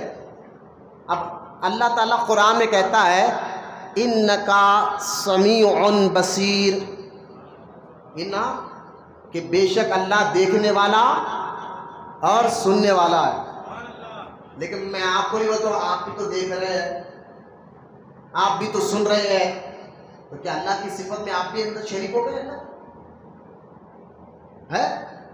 بھئی آپ کے چہرے میں 2 آنکھ کیوں دی گئی؟ دیکھنے کے لیے۔ یہ کان جو گول گپا آپ کے سائڈوں میں لگا ہوا ہے کس لیے ہے؟ سننے کے لیے ہے۔ لیکن اللہ قرآن میں کہتا ہے میری بھی صفت ہے، میں دیکھتا بھی ہوں اور سنتا بھی ہوں۔ ابھی دیکھنا سننا بندوں میں بھی ہے، دیکھنا سننا رب میں بھی ہے، کیا برابری ہو گئی؟ بولے نہیں۔ بولے کیوں؟ کیونکہ اللہ کا دیکھنا سننا خود سے ہے اور بندوں کا دیکھنا سننا اللہ نے عطا فرمایا ہے۔ میں کہہ رہا ہوں اللہ اپنی صفت دیتا ہے بندوں کو، تو مشکل، جیسا کہ آپ دیکھیں کہ بارش اللہ ہی برساتا ہے، اور آسان کر سمجھا رہا ہوں، بارش اللہ ہی برساتا ہے، ذریعہ ابر کو بنا دیتا ہے، بھوک اللہ ہی مٹاتا ہے، ذریعہ روٹی اور چاول کو بنا دیتا ہے، پیاس اللہ ہی مٹاتا ہے، ذریعہ پانی کو بنا دیتا ہے۔ بس یہ ذہن میں رکھے، مشکل اللہ ہی ہٹاتا ہے، ذریعہ نبی کو بنا دیتا ہے، پریشانی اللہ ہی ہٹاتا ہے، ذریعہ صحابہ کو بنا دیتا ہے، مصیبتوں کو اللہ ہی ہٹاتا ہے، ذریعہ غوث و خواجہ کو بنا دیتا ہے۔ تو اللہ اپنی صفت دیتا ہے بندوں کو، کون آ رہا کون جا رہا بیٹھ رہا میں دیکھیں میری طرف توجہ کر، اللہ اپنی صفت دیتا ہے بندوں کو۔ چلے اور آسان کر سمجھاتا ہوں، اللہ اپنی صفتیں دیتا ہے بندوں کو۔ فرق اس طرح ہے، فرق کیا ہے میں بتاؤں گا، لیکن ایک مثال دے کر، جو یہ مثال میں تو آپ جتنے بیٹھے یہ بات اور آسانی سے آپ کو سمجھ میں آ جائے، بہت آسانی ہے اس کو۔ یہ مثال میں نے اپنی طرف سے نہیں، مولانا روم رحمۃ اللہ تعالیٰ علیہ، جلالت الرومی نے مثنوی شریف میں یہ مثال دی ہے۔ آپ فرماتے ہیں دیکھیں آگ کی صفت کیا ہے؟ جلانا۔ سو میں کر آگ کی عادت کیا ہے؟ وہ جلاتی ہے۔ آگ کی صفت جلانا ہے. لوہا جلاتا نہیں جلاتا، لیکن اسی لوہے کو اگر آگ میں ڈال دے اور 1-2 گھنٹے اس میں رکھ دے تو آگ کا اثر لوہے میں بھی آ جاتا ہے. اللہ سمجھنے کی توفیق دے آپ کو. آگ کیا اثر، جلانا تو آگ کا کام ہے، لیکن لوہا اس کے سنت رہ کر آگ اپنا رنگ لوہے کو بھی دے دیتا ہے. اب جس طرح اس لوہے آگ میں آپ ہاتھ نہیں لگاتے اس طرح اس لوہے کو بھی ہاتھ نہیں لگاتے. بولے بھائی کیوں؟ میں نے کہا یہ تو لوہا ہے، لوہے کا کام تو جلانا نہیں ہے، جلانا کام تو آگ کا ہے، پھر تم لوہے کو کیوں ہاتھ نہیں لگا رہے؟ آپ کہیں گے مولانا یقیناً جلانے کا کام تو آگ کا ہے، لوہے کا نہیں، لیکن یہ لوہا کچھ دیر آگ کے ساتھ رہا ہے تو آگ نے اپنی عادت لوہے کو بھی دے دی، آگ نے اپنی صفت لوہے کو بھی دے دی. اب جس طرح آگ جلائے گی یہ لوہا بھی جلائے گا، لہذا لیکن یہاں ایک بات رکھے، آگ ہی ہے، لوہا ہی رہتا ہے. بس صفت جو ہے اللہ آگ جو ہے اپنی آگ کی عادت لوہے کو دے دی. کیوں دے دی؟ کہ وہ آگ کے اندر رہا، 1-2 گھنٹے آگ کے اندر رہا تو آگ اپنی صفت لوہے کو دے دے. تو مجھے بتائے جو اللہ کا نیک اور محبوب بندہ اپنے آپ کو اللہ کی محبت کے گڑے میں گرا دے، اپنے آپ کو رب کے محبت کے گڑے میں گرا دے، تو اللہ تعالیٰ بھی اپنی صفت کے جلوے انہیں عطا فرما دیتا ہے. محبت سے سبحان اللہ. اور وہ کام کر کر بتاتے جو عام بندہ نہیں کرتا، وہ غوث و خواجہ کر کر بتا دیتے ہیں. یہ ذہن میں رکھیں. شرک کا فتویٰ ہمیں لگانے سے پہلے میں نے کہا علم اللہ کی صفت ہے نا. بخشش کرنا، سورہ آیت الکرسی، یہ بندے تقریباً بچوں کو یاد کریں آیت الکرسی. اب وہ آیت الکرسی ایک مولوی صاحب سنانے لگے کہ منزل الذی یشفع عندہ، کہا اللہ کے علاوہ کوئی شفاعت نہیں کرتا. تم کہہ رہے ہو نبی بھی اللہ کو کہہ کر بخشا سکتے ہیں، ولی بھی اللہ کو کہہ کر بخشاتے ہیں، لیکن آیت الکرسی میں اللہ تو یہ کہتا ہے منزل الذی یشفع عندہ، بخشش اللہ کرتا ہے. پھر تم یہ بخشش تم کہتا ہے نبی بھی بخشش کراتے ہیں، ولی بھی کراتے ہیں. میں نے کہا مولوی صاحب یہ آیت پوری پڑھو. منزل الذی یشفع عندہ، آگے پڑھو. اللہ کیا کہتا ہے؟ یقیناً بخشش میں کرتا ہوں. یہ اللہ کہہ رہا ہے منزل الذی یشفع، میں ہی معاف کرتا ہوں، عندہ میں ہی وہ بخشش کرتا ہوں. لیکن اللہ آگے کہتا ہے الا باذنی، ہاں جس کو میں حکم دیتا ہوں وہ مجھے کہہ کر مجھے میری بارگاہ میں سفارشی بن کر آتے ہیں، ان کے کہنے پر، جن کو میں اجازت دیتا ہوں. اللہ باذنی، جس کو میں اجازت دیتا ہوں وہ بھی مجھے کہہ کر لوگوں کی بخشش کراتے ہیں. میں نے کہا پوری آیت پڑھ کر لوگوں کو سناؤ، تھوڑی آیت پڑھ کر کیوں لوگوں کو سمجھایا جا رہا ہے؟ اللہ باذنی سے پتہ چلا کہ اللہ کے حکم سے نبی اور ولی بھی شفاعت کرتے ہیں. اور اسی آیت الکرسی میں ہے نا یعلم ما بین ایدیہم من خلفہم. اب یہاں آگے اگر آپ دیکھیں کہ اس میں اللہ فرماتا ہے اللہ کے علاوہ عالم کون؟ آیت الکرسی میں اللہ فرماتا ہے ہر چیز کا جاننے والا ہے، ہر چیز کا جاننے والا اللہ ہے. لیکن اللہ فرماتا ہے ہاں میں تو ہر چیز کا جاننا ہوں الا باذنی، لیکن جس کو میں بتاتا ہوں وہ بھی جان لیتے ہیں. میں نے کہا آیت پورے پڑھ کر سناؤ.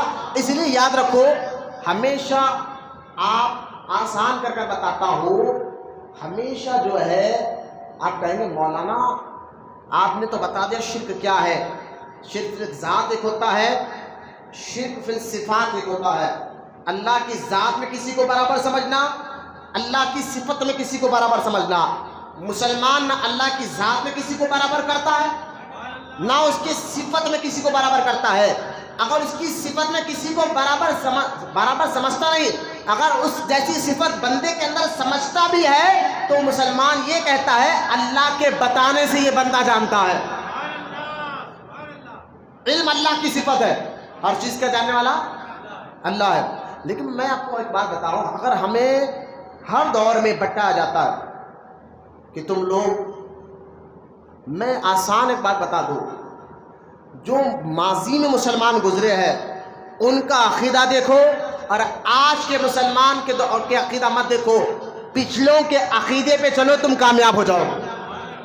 ماضی کے مسلمانوں کے پہ جو قرآن کہتا ہے نا اہدنا الصراط المستقیم، اے اللہ چلا سیدھا راستہ، صراط الذین انعمت علیہم، ان کا راستہ چلا جن پر انعام ہوا ہے۔ اللہ تعالیٰ سے ہم دعا مانگ رہے ہیں سورہ فاتحہ میں، اے اللہ چلا سیدھا راستہ ان لوگوں کا جن پر تیرا انعام ہوا ہے۔ تو اللہ کا انعام نبیوں ولیوں پر ہوا ہے۔ تو اگر ہمیں صحیح کیا ہے غلط کیا ہے اگر آپ کو سمجھ میں نہیں آ رہا ہے تو آج کے دور کے مسلمانوں کو دیکھو مت، یہ تو کہہ رہے ہیں کہ یا غوث کہہ دیا شرک ہو گیا، فلاں یہ کہہ دیا شرک ہو گیا، ان کی باتوں میں مت آئے، پچھلوں کو دیکھے ان کا عقیدہ کیا تھا، بولو نا محبت سے سبحان اللہ۔ ماضی کے لوگوں کو دیکھے، اس لیے اللہ کے رسول صلی اللہ علیہ وسلم فرماتے ہیں میری امت میں فتنے ہوں گے لیکن ایک گروہ ہمیشہ حق پر رہے گا، بولنا سبحان اللہ۔ ایک بڑا گروہ ہوگا، چھوٹا نہیں، بڑا گروہ ہوگا، بڑی جماعت ہوگی، ہمیشہ حق پر رہے گی۔ سیدھا بیٹھو، ہاتھ ایسا ٹیکا لکھنا، اس طرح بیٹھنا۔ تکبر لوگوں جس کے دل میں تکبر ہوتا ہے ان کی یہ نشانی ہے، سرکار منع فرماتے تھے۔ تو انشاءاللہ میں آپ کے دلوں میں تکبر ہے بھی نہیں، لیکن میں دین بتا رہا ہوں، یہ ممبر دیا ہی جاتا ہے کہ لوگوں کو دین بتایا جائے۔ تو گھر یہاں مسجد میں نہیں، گھر میں بھی ایسا مت بیٹھے، نہ اللہ ایسا بیٹھنا نہ اللہ کو پسند ہے نہ رسول کو پسند ہے۔ اللہ ہمیں دلوں کو پاک و صاف کرے، اللہ ہمیں علم نافع عطا فرمائے۔ میں آپ کو یہ بتا رہا ہوں کہ آج کے دور کے کچھ وہابیوں کو دیکھ کر اپنا ایمان خراب مت کرے، پچھلوں کے عقیدے کو دیکھیں۔ قرآن جو میں نے کہا قرآن بھی کہتا ہے کہ پچھلوں کے طریقے پر چلو، اور اللہ کے رسول صلی اللہ علیہ وسلم فرماتے ہیں میری امت میں فرقے ہوں گے بہت، یہاں تک 73 فرقے ہوں گے، لیکن ایک فرقہ جنتی ہوگا۔ صحابہ نے پوچھا وہ ایک فرقہ جنتی کیسے، اس کی پہچان کیا ہے؟ تو سرکار مدینہ صلی اللہ علیہ وسلم نے فرمایا وہ ایک فرقہ جو جنتی ہے وہ میرے اور میرے صحابہ کے طریقے پہ چلنے والی جماعت ہوگی، اور سب سے بڑی جماعت ہوگی، بولے محبت سے سب سے بڑی جماعت۔ اگر پوری دنیا میں دیکھیں 1400 سال سے آج تک پوری دنیا میں سب سے بڑی جماعت اہل سنت و جماعت ہے۔ آپ گھبرائیے مت، اب مسلمانوں کا جو طریقہ ہے پرانا اس طریقے کو اپنائیں۔ آج کے لیٹسٹ وہابیوں کی باتوں میں آ کر یہ شرک ہو گیا یا بدعت ہو گیا، کیونکہ میں یہ لے کر سورہ نساء آیت نمبر 115 خود اللہ تعالیٰ فرماتا ہے کہ تم پچھلے مسلمانوں کے راستے پر چلو، جو پچھلے مسلمانوں کے راستے پر چلتا ہے وہی سیدھے راستے پر ہے۔ یہ سورہ نساء میں اللہ فرماتا ہے، آیت نمبر 115 5واں پارہ سورہ نساء، اللہ فرماتا ہے اور جو رسول کے خلاف کرے بات، یعنی جو رسول کے خلاف چلے، بات اس کے حق کا راستہ ان پر کھل چکا، حق کیا ہے ان کو پتہ چلا، اور مسلمانوں کے راہ سے جدا چلے، بولو سبحان اللہ۔ دیکھیں اللہ فرماتا ہے جو رسول کے راستے سے ہٹے، اور آگے فرماتا ہے وَيَتَّبِعْ غَيْرَ سَبِيلِ الْمُؤْمِنِينَ، اور جو مسلمانوں کے راستے سے ہٹ جائے وہ کون ہے؟ اللہ فرماتا ہے ہم اس کو اس کے حال پر چھوڑ دیں گے، جو نبی کے راستہ چھوڑے، اور جو بڑا گروہ مسلمانوں کا جس راستے کو چلتے ہوئے آ رہا ہے 1400 سال سے، جو نبی کا راستہ چھوڑے اور وہ مسلمانوں کا بھی راستہ چھوڑے اور چھوڑ کر اپنے آپ سے قرآن سمجھنے لگ جائے، اللہ فرماتا ہے ہم ان کو اس کے حال پر چھوڑ دیں گے اور اسے دوزخ میں داخل کریں گے، اور کیا ہی بری جگہ ہے پلٹنے کی۔ یعنی جو رسول کے راستے کے خلاف جائے اور جو مسلمان برسوں سے جس راستے پہ چلتے ہوئے اللہ تک پہنچ رہے ہیں اس کو چھوڑ کر دوسرا راستہ اپنائے، اللہ فرماتا ہے وہ سیدھا دوزخ میں جائیں گے۔ اس آیت سے پتہ چلا کہ اللہ تعالیٰ ان مسلمانوں کے راستے پہ آپ کو چلنے کا حکم دے رہا ہے جو برسوں پرانے کئی سال سے اس راستے سے مسلمان چل رہے ہیں، بولا محبت سے سبحان اللہ۔ برسوں سے جو راستے پہ مسلمان، اگر آپ تاریخ اٹھا کر دیکھیں، برسوں سے مسلمان کا یہ ماننا رہا کہ اللہ کے ولی اللہ کی بارگاہ میں وسیلہ بنتے ہیں، اللہ کے ولی وسیلہ، یہ کیا آج کے دور کے مسلمان کا نہیں تھا یقین، پہلے سے تھا، بولو نا سبحان اللہ۔ صحابہ اکرام ہر چھوٹی چھوٹی مشکل میں صحابہ حضور کے پاس آتے تھے، آنکھ پھٹ گئی صحابی حضور کے پاس آ گئے، پیر کی ایڑی ٹوٹ گئی، صحابی حضور کے پاس آ گئے، پانی ختم ہو گیا، پانی ختم ہو گیا، سفر میں ہے 1400 صحابہ اور پانی ختم ہو گیا، سرکار ساتھ ہے، تو صحابہ پانی تلاش کرنے کے لیے، اگر آپ سفر میں جا رہے ہیں، پہلے کا سفر پیدل تھا، اگر پانی ختم ہو گیا تو آپ کیا کہ اپنے والد کو کہیں گے یا اپنے بڑوں کو کہیں گے؟ نہیں، آپ پانی کی تلاش کریں، کنواں ہے یا کہیں پر ہے۔ صحابہ کا عقیدہ دیکھو، پانی ختم ہو گیا، وہ لوگ یہ نہیں کہیں گے اللہ کی بارگاہ میں دعا مانگو، وہ حضور کے پاس آئے، بولا محبت سے حضور کے پاس آئے اور آ کے کہا یا رسول اللہ ہمارے پاس پانی ختم ہو گیا۔ سرکار نے یہ نہیں فرما کہ میں کیا کروں، میں تو تمہیں نماز سکھانے آیا ہوں، میں تمہیں روزہ سکھانے آیا ہوں، تمہیں حج زکوٰۃ کے مسئلے سکھانے آیا ہوں، پانی ختم ہو گیا تو میں کیا؟ حضور نے یہ نہیں کہا، بلکہ سرکار نے ایک برتن منگوایا اور اس برتن میں اپنے مبارک انگلیوں کو ڈالا۔ صحابہ کہتے ہیں ہم نے خدا کی عزت و جلال کے قسم ہم نے دیکھا حضور کے انگلیوں سے پانی کے چشمے نکل رہے تھے۔ بولو نا محبت سے سبحان اللہ، حضور کے مبارک انگلیوں سے پانی کے چشمے نکل رہے تھے۔ صحابہ کہتے ہیں، میں کہتا ہوں صحابہ کا طریقہ رہا، مشکل میں وہ حضور کے پاس جاتے، حضور دنیا سے تشریف لے گئے قبر میں، تب بھی صحابہ قبر پر جایا کرتے، جا کر کہتے یا رسول اللہ، حضور پردہ فرما گئے، صحابہ قبر مبارک پر گئے کہ یا رسول اللہ بارش نہیں ہو رہی، دعا کر دے۔ میں کہتا ہوں صحابہ کا طریقہ رہا مزارت پر جانا۔ اگر اور لوگ کہتے نہیں، یہ ہندوستان پاکستان والوں نے درگاہوں پہ جانے کا نیا طریقہ نکالا ہے، پہلے کے لوگ نہیں جاتے تھے، عرب والے نہیں جانتے تھے۔ میں نے کہا آج کے عرب کی بات مت کر، آج کے جو عرب ہے جو کعبے کی کمائی پہ شراب پیتے ہیں، میں ان عربوں کی کیا بات کروں؟ جو مبارک مکہ اور مدینہ شہر میں جو مندروں کو کھولنے کی اجازت ہے، میں اس عربوں کی کیا بات کروں؟ جو ڈسکو اور پمپ وغیرہ ناچنے، بے حیا لنگا ناچ کی اجازت دے، میں ان عربوں کی کیا بات کروں؟ وہ عرب کی بات کرو جو عرب ابو بکر تھے، وہ عربی کی بات کرو جو فاروق اعظم تھے، وہ عربی کی بات کرو جو عثمان غنی ہے، جو مولا علی ہے، جو صحابہ اکرام ہے، ان کا عقیدہ دیکھو، ان کا عقیدہ دیکھو، وہ مشکل وقت حضور کے پاس جاتے ہیں۔ یہ ہندوستان پاکستان والوں نے درگاہ جانا شروع نہیں کرا، یہ عقیدہ عرب سے ہی آیا۔ بولو نا سبحان اللہ۔ لوگ عربوں میں نہیں ہوتا درگاہ میں جانا، میں نے کہا آج کے عرب کی بات مت کر، اگر 100 سال پہلے پیچھے چلے جا، جب حکومت ترکی کی تھی، تو وہاں 100 سال پہلے اگر پیچھے چلے جائے گا، جب حکومت ترکی کی تھی تو دیکھ وہاں پر صحابہ کے مزاروں پر گنبدیں بنی ہوئی تھی، بی بی فاطمہ کی مزار پر گنبد بنی ہوئی تھی، لوگ مزاروں کی زیارت کے لیے جایا کرتے تھے۔ لہٰذا آج کے عربوں کی بات مت کرو۔ خیر میری طرف دیکھیں، وہ لوگ میک سیٹ کر رہے ہیں، میری طرف توجہ دے۔ میں آپ کو بتانا چاہ رہا ہوں کہ کسی مشکل کے وقت اللہ کے نیک بندوں کے آستانوں پر جانا، ان سے مدد مانگنا، یہ شرک نہیں ہے، یہ صحابہ کا بھی طریقہ ہے، تابعین کا بھی طریقہ ہے، اور شروع سے مسلمانوں کا طریقہ رہا۔ کیونکہ مسلمان اللہ کے نیک بندوں کے پاس جب جاتے مدد مانگنے کے لیے، یہ سوچ کر نہیں جاتے کہ یہ خود سے مدد کرتے ہیں، بلکہ یہ سوچ کر جاتے ہیں یہ اللہ کی دی ہوئی طاقت سے مدد کرتے ہیں، اللہ کی عطا سے مدد کرتے ہیں۔ اب شرک رہا کہاں؟ اب شرک رہا کہاں؟ اب ہمیں اچھا دیکھیں، ہم کہہ رہے ہیں اللہ ہر چیز کا جاننے والا ہے، بولو محبت سے سبحان اللہ، اور محبت سے بجے اللہ ہر چیز کا جاننے والا ہے، لیکن ہم کہتے ہیں ہاں اللہ ہر چیز کا عالم الغیب اللہ ہے، لیکن اللہ کے بتانے سے اللہ کے نبی بھی جانتے ہیں، اللہ کے بتانے سے اللہ کے سمجھ کر اللہ کے نبی بھی جانتے ہیں۔ لیکن میں آپ کو تھوڑا سا حوالہ دے دوں قرآن پاک کا، پھر کہہ رہا ہوں اچھا میری طرف دیکھیے تھوڑا سا، بالکل وقت قریب آ گیا ہے، یہ باتیں سیکھنے کے لیے ہے نا۔ آج ہمیں تو فلم اسٹاروں کے نام معلوم ہے، کون سی ٹیم کا کون سا کپتان ہے اس کا نام تک ہمیں معلوم ہے، لیکن معلوم نہیں ہے تو نبی کے بارے میں جو ضروری چیزیں وہ نہیں معلوم ہے، اللہ کے بارے میں جو ضروری چیزیں وہ نہیں معلوم ہے۔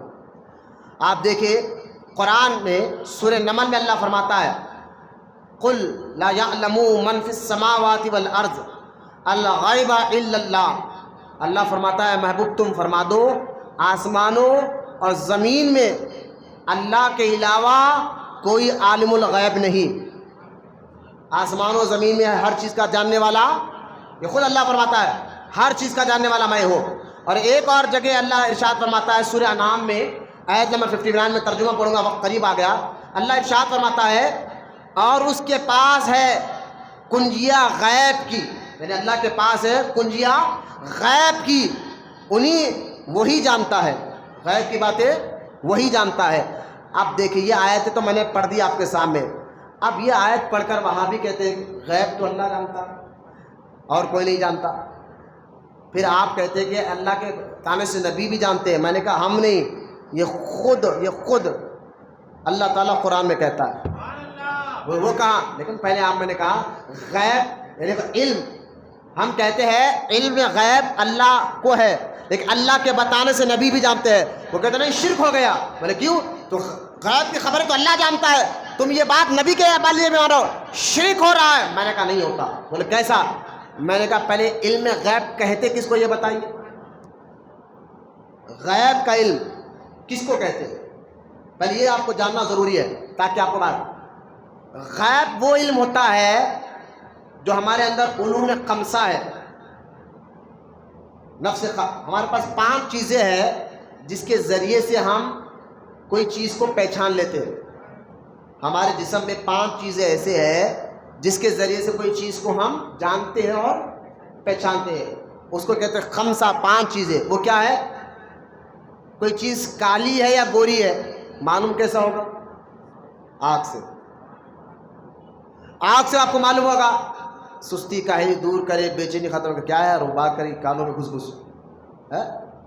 درود شریف پڑھیے ایک مرتبہ، اللہم صلی علی سیدنا محمد وعلی آل سیدنا محمد وبارک وسلم، صلاۃ و سلام علیہ رسول۔ بس چند بیٹھے ہوئے، میری کافی گرمی بھی ہے، زیادہ گرم ہے، میرے پاس تو صدری بھی پہنا ہوا ہوں، اوپر شال بھی ڈالا ہوا ہوں، آپ تو الحمدللہ بیٹھے یار گرمی میں اللہ کی محبت میں بیٹھے ماشاءاللہ۔ میں شرک کے بارے میں آپ کو کچھ باتیں سمجھا رہا ہوں کہ اللہ بھی غیب جانتا ہے، نبی بھی غیب جانتا ہے، یہ کہنے سے شرک نہیں ہوتا۔ اگر یہ کہنے سے شرک ہوگا تو پھر قرآن کی آیتیں غلط ہو جائیں گی۔ لیکن یہ بات سمجھانے سے پہلے میں ایک اور بات یہ سمجھا رہا ہوں، پہلے آپ یہ جان رہے ہیں کہ غیب کہتے کس کو ہے؟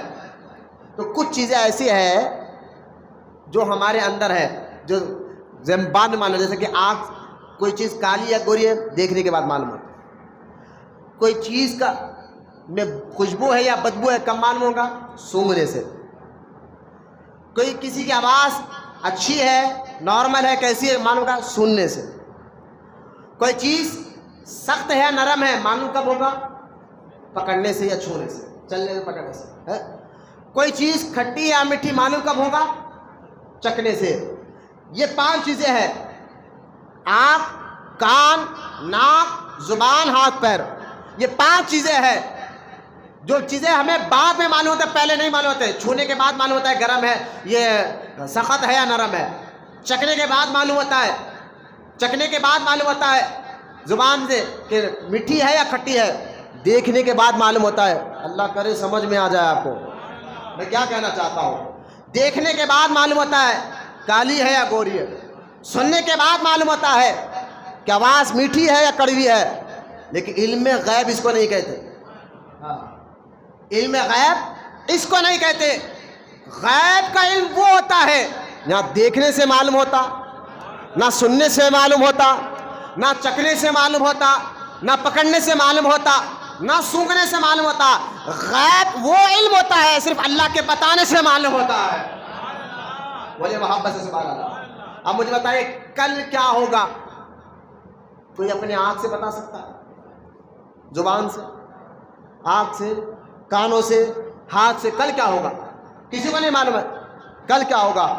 موسم والے ہی ہوتے، کل بارش ہوگی حیدرآباد میں، کئی بار ایسا ہوا بارش ہوتی نہیں ہے، وہ اندازہ لگاتے، 100% نہیں بتا سکتے کہ کل بارش ہوگی، وہ موسم پہ نظر رکھ کر موسم والے کہتے ہیں کل بارش ہو سکتی ہے، لیکن کئی بار ایسا ہوا بارش ہوتی نہیں ہے، وہ صرف اندازے سے بولتے ہیں۔ لیکن پرفیکٹ کہنا کل یہ ہوگا، یہ غیب کا علم ہے، اور یہ غیب صرف اللہ جانتا ہے۔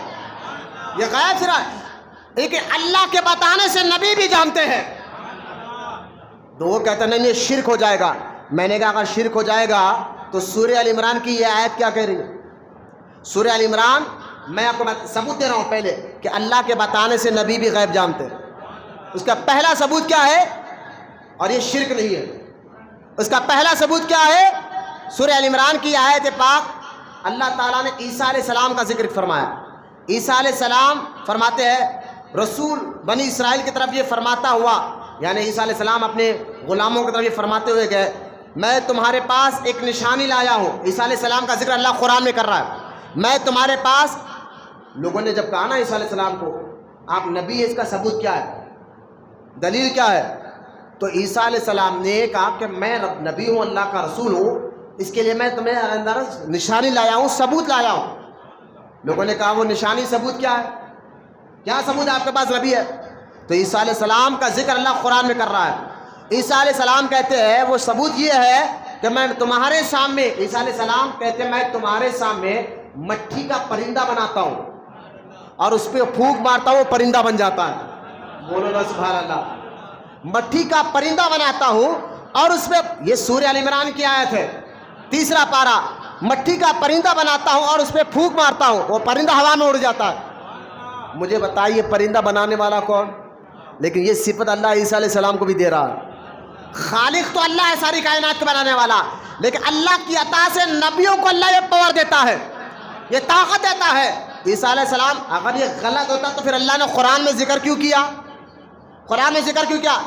پھر سے دیکھیں 3 پارہ سورہ ال عمران اور آسر کر آیت نمبر 49 آیت نمبر 39 آپ ترجمہ پڑھ کر دیکھیں.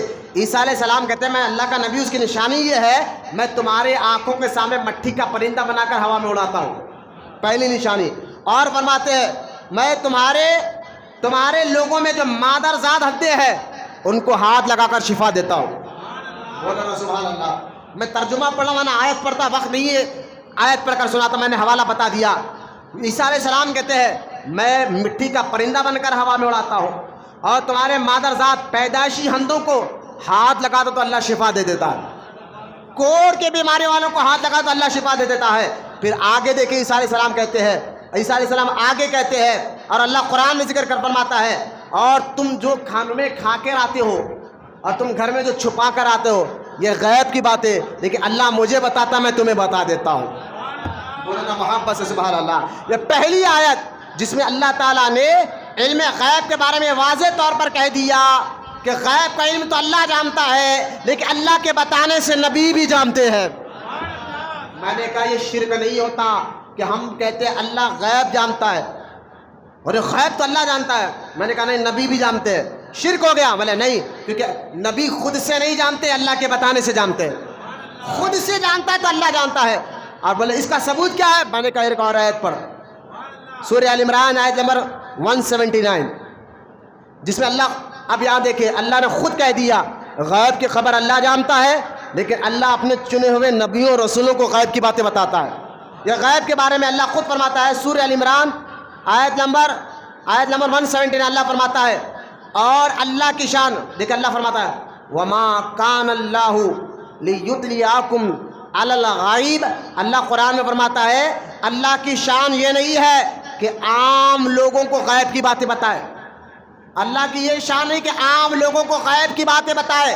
اللہ فرماتا ہے ہاں، آگے اللہ فرماتا ہے کہ لِيُطْلِعَكُمْ عَلَى الْغَيْبِ وَلَكِنَّ اللَّهَ، ہاں اللہ اپنے بندوں میں کسی کو چن لیتا ہے. بولنا سبحان اللہ. چن لیتا ہے اور ان کو غیب کی باتیں بتاتا ہے. اللہ اپنے بندوں میں نبیوں کو اور رسولوں کو چن لیا اور ان کو غیب کی باتیں بتایا. یہ ایک آیت. اور دوسری آیت کا حوالہ دیکھیں اللہ آگے ارشاد فرماتا ہے، یہ سورہ جن کی آیت ہے، آیت نمبر 25 ہے، 29واں پارہ سورہ جن. اللہ فرماتا ہے عالم الغیب فلا یظہر علی غیبہ احدا الا من ارتضی من رسول. اللہ فرماتا ہے غیب کا جاننے والا تو اللہ ہے، غیب کا جاننے والا تو اللہ ہے. اللہ اپنے غیب پر کسی کو مسلط نہیں کرتا. میں نے کہا آگے پڑھو مولانا، یہ آیت اور آگے پڑھو. اللہ کہتا ہے اللہ غیب کا تو خبر اللہ کو ہوتی ہے اور اللہ اپنے غیب کی خبریں کسی کو نہیں بتاتا. میں نے کہا آگے بڑھو، آگے فرماتا اللہ، لیکن ہاں من ارتضی من رسول، ہاں رسولوں کو غیب کی باتیں بتاتا ہے. میں نے کہا یہ شرک نہیں ہوتا. اگر غیب کی بات خاص جاننا اللہ ہی کا حصہ ہے, نبی نہیں جانتے اور یہ کہنا شرک ہوتا, تو میں نے کہا یہ قرآن کی آیتیں کیا ہوئے, کیا قرآن غلط ہے؟ ایسا ہو نہیں سکتا. تو معلوم کیا ہوا, غیب کی بات اللہ نبیوں اور رسولوں کو بھی بتاتا ہے اور یہ شرک نہیں ہے. بولو محبت سے سبحان اللہ. یہ 2 آیتوں کا حوالہ میں نے آپ کے سامنے دے دیا, اور آیت کا حوالہ میں آپ کے سامنے تیسری آیت جس میں اللہ فرماتا ہے وما ہوا علی الغیب بضنین. یہ سورہ تکویر 30 پارے کی آیت. اللہ فرماتا ہے وما ہوا علی الغیب بضنین, یہ نبی غیب بتانے میں کنجوسی نہیں کرتے. یہ تیسری آیت. اور ایک آیت ہے پاک ہے سورہ یوسف کی, اور آیت نمبر 102 ہے. اللہ ارشاد فرماتا ہے ذالک من انباء الغیب نوحی الیک. اللہ فرماتا ہے یہ کچھ غیب کی خبریں ہیں جو ہم اپنے نبی کی طرف وحی کر کے بتا دیتے ہیں. بولے محبت سے سبحان اللہ. اور ایک اور آیت سورہ انعام کی جس میں اللہ فرماتا ہے اور اس طرح ابراہیم کو, ابراہیم علیہ السلام کا ذکر کرتے اللہ فرماتا ہے اور اس طرح ابراہیم کو ہم نے دکھایا, سارے بادشاہی دی, آسمان اور زمین میں کیا ہے سب ہم نے ابراہیم کو دکھا دیا. بولنا محبت سے سبحان اللہ. 7 آسمان میں کیا ہے, 7 زمین کے اندر کیا ہے, اللہ فرمایا سب ہم نے ابراہیم کو دکھا دیا. میں نے کہا جب ابراہیم کو دکھایا تو حبیب کو نہیں دکھائے گا؟ ابراہیم خلیل اللہ ہے, ہمارا نبی حبیب اللہ ہے. حبیب کا درجہ خلیل سے بڑا ہوتا ہے. لہٰذا یہ آیت بتا رہے ہیں کہ غیب کی خبریں اللہ جانتا ہے, اللہ کے بتانے سے نبی بھی جانتے ہیں. اب لیکن ایک لوگ کہتے ہیں مولانا آپ کہتے ہیں غیب کی خبر اللہ جانتا ہے اور اللہ کے بتانے سے نبی جانتے ہیں, تو غیب اللہ کی صفت ہے, غیب کا جاننا اللہ کی صفت ہے, لیکن اپنی صفت نبیوں کو دیتا ہے. دونوں میں فرق کیا ہے؟ آسان کون بس بالکل وقت قریب آ گیا, بے چینی ختم کرے, چہرے پہ تازگی رکھے. گرمی ہو رہی تو باہر چلے جائے ٹہل کر آ جائے, کوئی بے چین ہو رہا ہے تو, لیکن چہروں پر تازگی رکھے. بات بالکل ختم ہونے پہ آ رہی ہے, میں سستی نہیں دیکھوں گا. مجھے بتائے اب اس کو آسان لفظوں میں یہ سمجھے شرک نہیں ہوگا. اب میں آپ کو بتانا چاہ رہا ہوں, اللہ کے رسول صلی اللہ علیہ وسلم ارشاد فرماتے ہیں کہ اگر یہ غیب کا اللہ جانتا ہے, فرق کیسا ہوگا نبی کے غیب میں اور اللہ کے غیب میں؟ تو اس کو سمجھیے آپ, اللہ کا علم ذاتی ہے. اللہ کا علم کیا ہے؟ ذاتی ہے. ذاتی سے مراد اس کو کسی نے بتانے, وہ خود سے جانتا ہے کل کیا ہوگا, وہ خود سے جانتا ہے ہمیشہ کیا ہونے والا ہے. تو اللہ کا علم ذاتی ہے, نبیوں اور ولیوں کا علم عطائی ہے. یہ فرق ذہن میں رکھے کہ علم ذاتی ہے صرف اللہ کا خاصہ ہے, ذاتی علم اللہ کا ہے, عطائی علم نبیوں اور ولیوں کو دیا جاتا ہے. میں نبی تو دور کی بات, میں میری زبان پہ اتنے واقعات ہیں کہ اولیاء اکرام نے بتایا کہ کل کیا ہوگا, کتنے واقعات میں بتاؤں گا, لیکن وقت اجازت نہیں دیتا. آخری بات میں ختم کرتے ہوئے یہ آپ کو واضح کر دوں, یہ حدیث جو صحیح بخاری کتاب الجنائز میں یہ حدیث پاک ہے. اب حدیث سنیے, صحیح بخاری کی حدیث ہے. میرا ٹاپک شرک ہے, ٹھیک ہے, شرک پر میں بات کر رہا ہوں. اور میں نے آپ کو بتایا شرک 2 قسم کی ہوتی ہے. ایک اللہ کو ذات میں وہ کسی کو واجب الوجود ماننا, کسی کو شرک فی الذات, شرک فی الصفات. اللہ کو ہم واجب الوجود مانتے ہیں اور اللہ کی صفتیں ہیں وہ خود سے ہے. واجب الوجود کا معنی اللہ ہے اور خود سے ہے اور ہمیشہ رہے گا. اللہ کو ہم واجب الوجود کہتے ہیں نا, واجب الوجود, یہ لفظ ذہن میں رکھے. اللہ خود سے ہے اور ہمیشہ ہمیشہ ہمیشہ رہے گا, یہ صرف اللہ ہے, اس کو ہم واجب الوجود کہتے ہیں. اور ایک ہوتا ہے شرک فی الصفات, کہ اللہ علم والا ہے تو ہم نبیوں کو بھی علم والا مانتے ہیں, ولیوں کو بھی علم والا مانتے ہیں. تو شرک فی یہ نہیں ہوگا کہ ہم نے اللہ کی صفات میں نبیوں کو ولیوں کو بھی کھڑا کر دیا, بلکہ اس کا معنی یہ ہوگا اللہ کا علم ذاتی ہے, نبیوں اور ولیوں کا علم اللہ کے بتانے سے ہے. بولو نا محبت سے سبحان اللہ. اللہ اپنی صفت نبیوں کو دیتا ہے, اللہ اپنی صفت ولیوں کو بھی دیتا ہے. بولو محبت سے سبحان اللہ. اب یہ شرک تو میں سمجھتا ہوں ختم ہی ہو گیا, شرک ختم ہی ہو گیا. نہ ہم غوث اعظم کے بارے میں آپ یہ کہتے ہیں کہ غوث اعظم خود سے ہمیشہ رہے گا, آپ یہ کہتے ہیں؟ نہیں کہتے. آپ کہتے ہیں غوث اعظم کو بنانے والا, غریب نواز کو بنانے والا اللہ ہے. خود سے اگر کوئی ہے تو اللہ ہے, ہمیشہ رہے گا تو اللہ رہے گا. یہ تو ہم کسی کے لیے نہیں کہتے. غوث اعظم کو جو طاقت ہے، پاور ہے، غوث اعظم مشکلوں کو دور کرتے ہیں، پریشانیوں کو دور کرتے ہیں. ہم بزرگوں کے آستانوں پر آتے ہیں، وہاں آ کر دعائیں مانگتے ہیں اور ہمارے پریشانیاں ختم ہوتے ہیں. تو آپ مجھے بتائیے، آ کر اب جو دعا مانگ رہے ہیں کھڑ کر، یہاں ٹھہر کر دعا مانگ رہے ہیں، کیا سوچ کر مانگ رہے ہیں کہ ولی خود سے مدد کریں گے؟ جو مزار میں لیٹنے والے ولی ہے وہ خود سے مدد کرتے ہیں، آپ یہ کہیں گے؟ بولے نہیں. آپ کہتے ہیں نہیں، یہ اللہ کے ولی ہے، اللہ کے محبوب ہے، اللہ نے ان کو طاقت عطا فرمائی ہے، اللہ نے ان کو پاور عطا فرمایا ہے. پاور اللہ دیتا ہے. بھائی جو لائٹ چمک رہی ہے نا، اس کے اندر جو روشنی آئی ہے، یہ روشنی خود سے نہیں آئی. بولو یا سبحان اللہ. اور آسان بات، یہ ٹیوب لائٹ میں روشنی خود سے نہیں آئی، بجلی سے آئی ہے. تو جو ٹیوب لائٹ چمک رہی ہے خود سے نہیں چمک رہی، اس کو چمکا رہی ہے بجلی ہے. میں کہہ رہا ہوں یہی تو بات آپ کو سمجھانا ہے. یہ غوث اعظم جو چمک رہے ہیں، غریب نواز جو چمک رہے ہیں، یہ اولیاء کرام کے مزارات گنبدیں جو چمک رہے ہیں، یہ خود سے نہیں، اللہ نے ان کو چمکایا ہے. بولے محبت سے سبحان اللہ. لہذا اب میں فاتحہ دلا دیا مشرک ہو گئے، یا غوث کہہ دیا مشرک ہو گئے. بولے نہیں، یا غوث آپ نہیں کہہ سکتے. بولے کیوں نہیں کہہ سکتے؟ بولے یا جو ہے نا، یا کا لفظ اللہ کے لیے بولا جائے گا اور کسی کے لیے نہیں. بولے کیا نبی کے لیے بھی نہیں بولا جائے گا؟ بولے نہیں، نبی کے لیے بھی نہیں بولا جائے گا. اگر تم نے یا کا لفظ نبی کے لیے بھی بولا مشرک ہو جاؤ گے. میں نے کہا یہ کون سی توحید تم پڑھا رہے ہو لوگوں کو؟ یا کا لفظ یا رسول اللہ کہنا، یا نبی اللہ کہنا، میں نے کہا یہ صحابہ کی بھی سنت ہے. مولانا محبت سے سبحان اللہ. یا رسول اللہ یا نبی اللہ کہنا یہ صحابہ کی بھی عادت ہے، صحابہ کی بھی سنت رہی ہے. یہ کون سی بات تم نے لا لی ہے کہ یا کا لفظ صرف اللہ کے لیے بولا جائے گا اور کسی اور کے لیے نہیں بولا جائے گا؟ میں نے کہا صحیح بخاری میں حدیث پاک ہے. بولے نا یہ لوگ ہر بات کہتے ہیں بخاری میں ہے، تو بتاؤ. میں آپ کے سامنے سارے حوالے بخاری اور ابو داؤد کے حوالے لایا ہوں.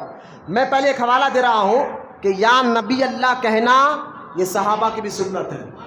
بولے نا محبت سے سبحان اللہ. اور بولے یہ صحیح بخاری میں حدیث پاک ہے. کس میں ہے؟ صحیح بخاری شریف میں یہ حدیث پاک موجود ہے کہ خود صحابہ، جیسا کہ دیکھیے اللہ کے رسول صلی اللہ تعالیٰ علیہ وسلم تو پردہ فرمائے. صحیح بخاری کتاب الجنائز آپ پڑھ کر دیکھیں، اللہ کے رسول علیہ السلام جب پردہ فرمائے تو پردہ فرمانے کے بعد جو ہے حضرت ابوبکر صدیق باہر گئے ہوئے تھے. جب ابوبکر صدیق کو معلوم ہوا کہ حضور دنیا سے تشریف لے کر گئے ہیں تو حضرت ابوبکر صدیق مسجد نبوی میں اس کمرے میں گئے جس کمرے میں حضور آرام لیٹے ہوئے، یعنی پردہ فرما گئے. تو حضرت ابوبکر صدیق سالار صحابہ، صحیح بخاری کتاب الجنائز میں حدیث پاک ہے. حضرت ابوبکر صدیق گئے، حضور کے چہرے کو دیکھا اور دیکھ کر فرمایا، حضور کے چہرے کو دیکھ کر فرمایا یا رسول اللہ. اب دیکھیے حضور دنیا سے گئے، بولے نہیں زندہ رہے تک صحابہ حضور کو یا رسول اللہ کہتے تھے، دنیا سے جانے کے بعد نہیں کہا. میں نے کہا دنیا سے چلے گئے حضور ظاہری طور پر، آج بھی زندہ ہے، ظاہری طور پر چلے گئے، لیکن صحابی ابوبکر صدیق کہتے ہیں یا رسول اللہ، جو زندگی میں چہرہ جیسا چمکتا تھا دنیا سے جانے کے بعد بھی آپ کا چہرہ اسی چمک رہا ہے. خیر میں نے کہا یہ صحیح بخاری کی حدیث آپ نے نہیں پڑھی، خود ابوبکر صدیق ہمارے نبی کو یا رسول اللہ کہہ کر پکار رہے ہیں. تو ہم نے یا رسول اللہ کہا تو شرک کہاں سے ہو گیا؟ تو خیر تو فون کس کا فوراً سائلنٹ کر لیں، فوراً میوزک شیطان کی اذا ہے، فوراً سائلنٹ کرنے لگا. باہر جا کے بات کرو بولو گے، مسجد کے اندر مسجد دنیاوی باتیں نہیں کرنا. اللہ ہمیں بڑوں بوڑھوں کی مسجد کا ادب کرنے کی توفیق عطا فرمائے. بہت زیادہ ہو گیا ہے.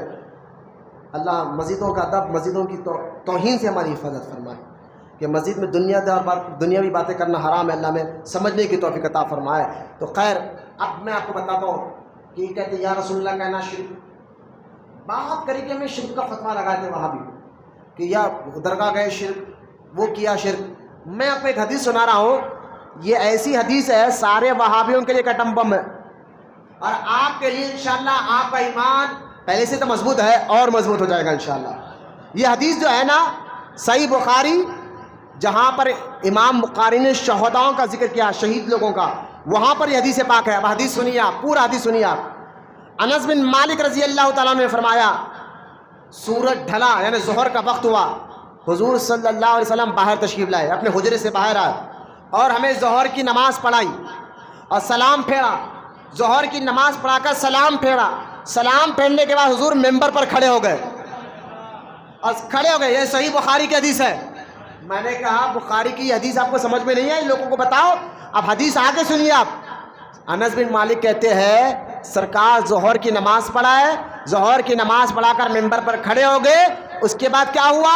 تو انس بن مالک کہتے ہیں پھر سرکار نے قیامت تک کیا ہوگا سب بتا دیا. مولانا محبت سے سبحان اللہ. قیامت کی نشانیاں کیا ہے، قیامت سے پہلے کیا کیا ہوگا، سارے باتیں بتا دیے. ارے یار آپ بھی نہیں سمجھے، سمجھ گئے تو بولے محبت سے سبحان اللہ. یعنی بھائی اگر میں دیکھیں میرا بیان شرک پر ہے، 1 گھنٹے کے اوپر ہوگا خالی شرک سمجھانے پر، تو ایک ٹاپک سمجھانے کے لیے 1-1.5 گھنٹہ یوں نکل جاتا.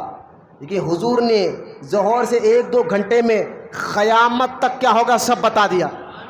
یہ چھوٹے وقت میں سب بتا دینا یہ حضور کا معجزہ ہے. اور یہ علم غیب بھی ہے کہ کل کیا ہوگا. میں نے کہا کل کیا ہوگا یہ نبی نہیں جانتے. میں نے کہا نبی اللہ کے بتانے سے قیامت تک کیا ہوگا سب بتا دیا. صحیح بخاری کی حدیث پاک ہے، بخاری کی حدیث ہے. لوگ کہتے ہیں قرآن کے بعد ہم بخاری کو مانتے ہیں. میں نے کہا بخاری کی حدیث بتا. اب آگے سنیے آپ. سرکار قیامت تک کا ذکر فرمایا، قیامت میں بڑے بڑے امور کا جو ہونا تھا سب بتا دیا. پھر اگر کوئی مجھ سے کسی چیز کے بارے میں پوچھنا چاہتا ہے، حضور کہتے ہیں کوئی مجھ سے کچھ پوچھنا چاہتا ہے پوچھو، خدا کی قسم تم مجھ سے کسی چیز کے بارے میں نہیں پوچھیں گے لیکن میں یہاں کھڑے کھڑے سب بتا دوں گا. سرکار اللہ کی قسم کھا کر کہتے ہیں تم جو پوچھنا چاہے پوچھو، میں یہاں کھڑے کھڑے سب بتا دوں گا. پھر آگے آپ دیکھیں نبی کریم صلی اللہ تعالیٰ علیہ وسلم بار بار کہتے ہیں پوچھو کیا پوچھنا چاہتے ہو. تو ایک صحابی تھے ان کا نام تھا عبداللہ بن حذیفہ. عبداللہ بن حذیفہ.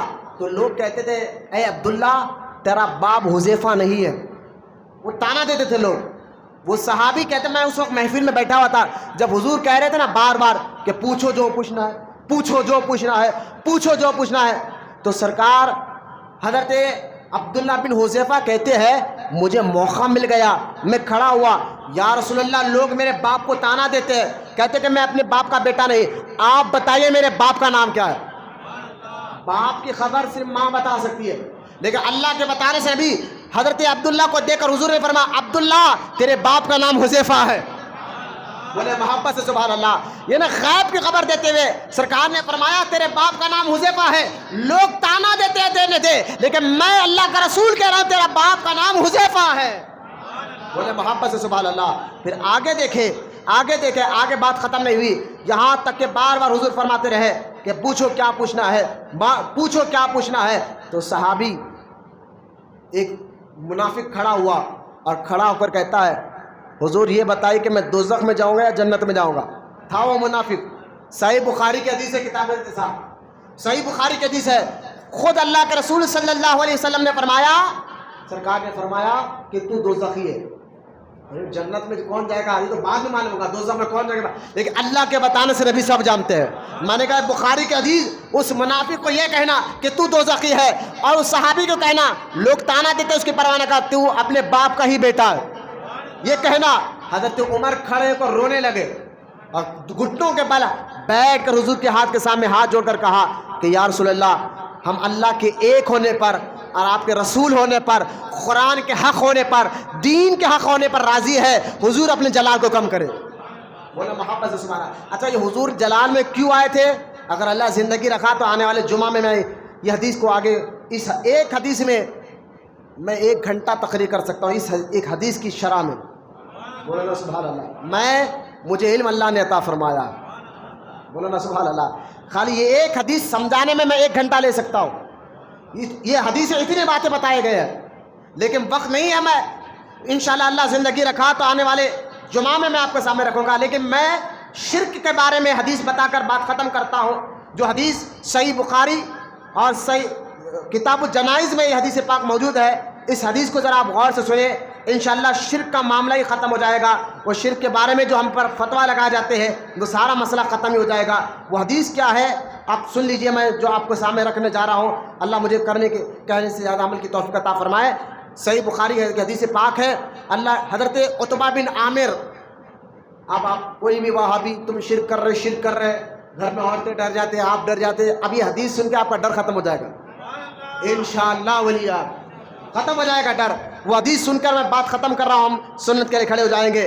حدیث صحیح بخاری کی حدیث پاک ہے، کتاب الجنائز میں ہے.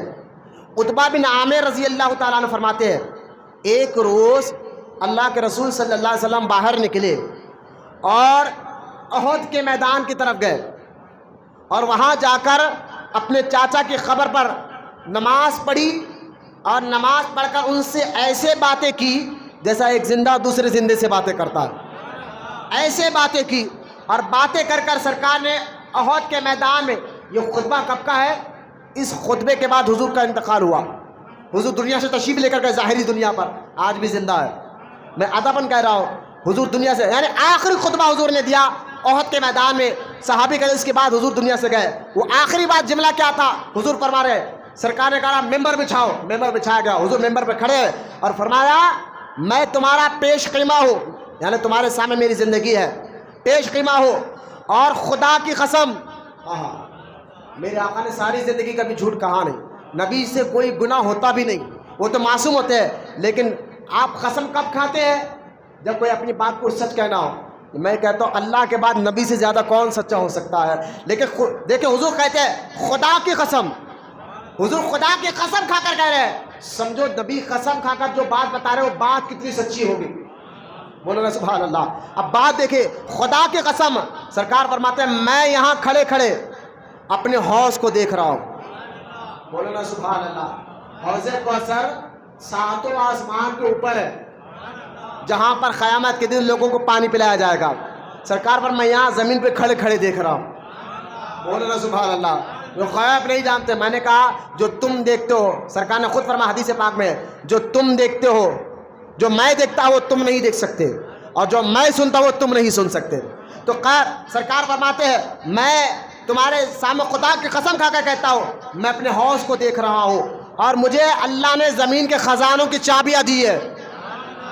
بولو سبحان اللہ. حضور سے محبت ہے، پیار سے بولیے سبحان اللہ.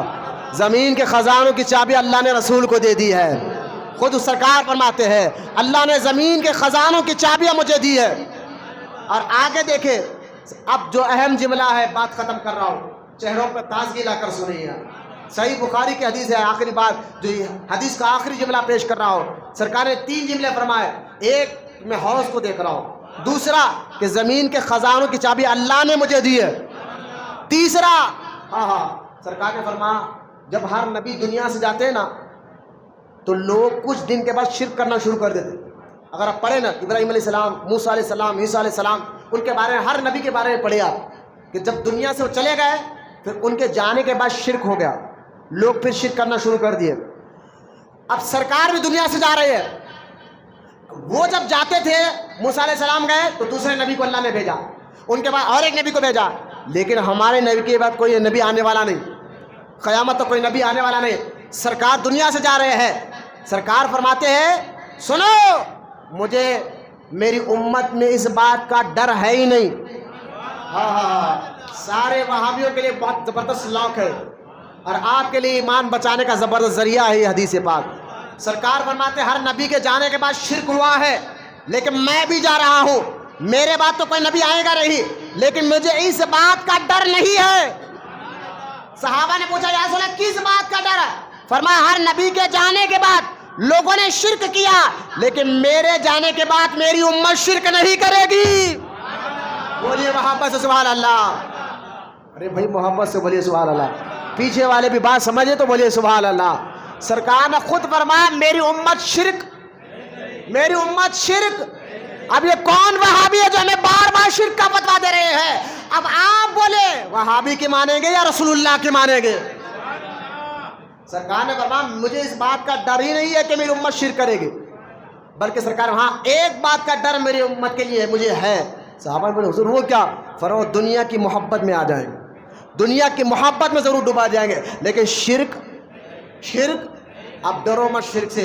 درگاہ کو چلے گئے شرک ہو گیا، جھنڈا لگا دیے شرک ہو گیا، فاتحہ دلا دے شرک ہو گیا. اس وہابی ملا کو پکڑ کے کہنا ابے قرآن پڑھ. اچھا دیکھیں صحیح ابن کثیر میں حدیث پاک موجود ہے. سرکار نے فتنوں کا ذکر فرماتے فرمایا قیامت کے قریب ایک فتنہ ہوگا، مومن بھی قرآن پڑھ کر لوگوں کو دین سمجھائے گا اور منافق بھی قرآن پڑھ کر لوگوں کو دین سمجھائے گا، اور مرد بھی، آوارہ مرد بھی قرآن پڑھ کر لوگوں کو بتائیں گے ہم دین قرآن کی بات کر رہے ہیں، عورتیں بھی قرآن پڑھ کر لوگوں کو دین سمجھائیں گے۔ آج تعجب دیکھیے، اب حدیث پوری ہو چکی ہے، مومن بھی پڑھ رہا ہے، وہابی بھی پڑھ رہا ہے، کچھ وہابی عورتیں بھی قرآن میں چلوا، ہمارے پاس درگاہ پرست عورتوں کو ہم نے بچایا۔ اچھا، درگاہ پرستی تم نے یہ الفاظ کہاں سے نکالا بھائی؟ تو عورتیں بھی بیٹھ کر قرآن کا غلط ترجمہ کر رہے ہیں۔ آج انٹرنیٹ پر آپ دیکھ لیں، میں آپ کو کہہ رہا ہوں بس ایک حدیث ان کو سنانا، حضور تو کہہ رہے ہیں میری امت شرک نہیں کرے گی، تم کون سا فتوا دے رہے ہو شرک کا؟ پہلے یہ بتاؤ۔ نہیں درگاہ جانا شرک ہے، میں نے صحیح بات ترجمہ کرو۔ خالی درگاہ جانا، کسی سے مانگنا شرک ہو جاتا، کسی سے مانگنا شرک ہو جاتا۔ پھر آپ اپنے ابا سے پیسے مت مانگو، تم اپنے شوہر سے پیسے مت مانگو، تم ارے بھائی یہ جو کہتے ہیں نا شرک شرک، کسی سے مانگنا شرک ہے، غوث سے مانگنا۔ بیان ختم ہوئے بعد یہ لوگ بھی چندہ مانگتے ہیں، حضرات مسجد میں فین لگا دو، حضرات ہمارے مدرسے چلنے کے لیے چندہ دے دو۔ اس مولوی صاحب کو پکڑ کے بنا اللہ سے مانگ، دوسروں سے کیوں مانگ رہا ہے؟ اگر دوسروں کو شرک کا صحیح معنی لوگوں کو سمجھاؤ۔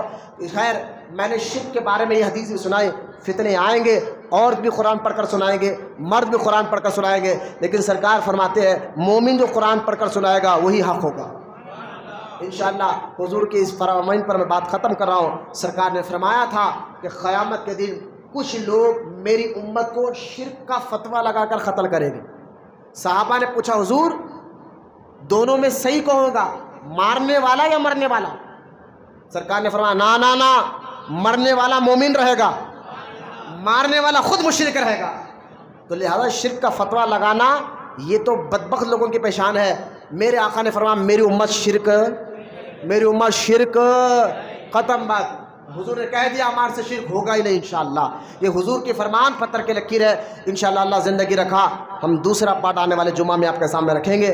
اللہ کی بارگاہ میں دعا اللہ ہم تمام کو کہنے سننے سے زیادہ عمل کی توفیق عطا فرمائے۔ جتنے بوڑھے بچے نوجوان یا بیٹھے مولانا کے بیٹھنے کو قبول فرمائے۔ جو شرک فی الذات، شرک فی صفات کے بارے میں جو باتیں میں نے بتائی اللہ اس میں کہنے سننے زیادہ سمجھنے اور عمل کرنے کی توفیق عطا فرمائے۔ ہر سنی مسلمانوں کے عقیدے کو، ایمان کو، بدعقیدہ وہابیوں سے ان کی حفاظت فرمائے۔ دنیا میں رکھ تو اے اللہ ایمان پر رکھ، دنیا سے اٹھا تو ایمان پر اٹھا۔ وما علینا الا البلاغ والحمد للہ رب العالمین۔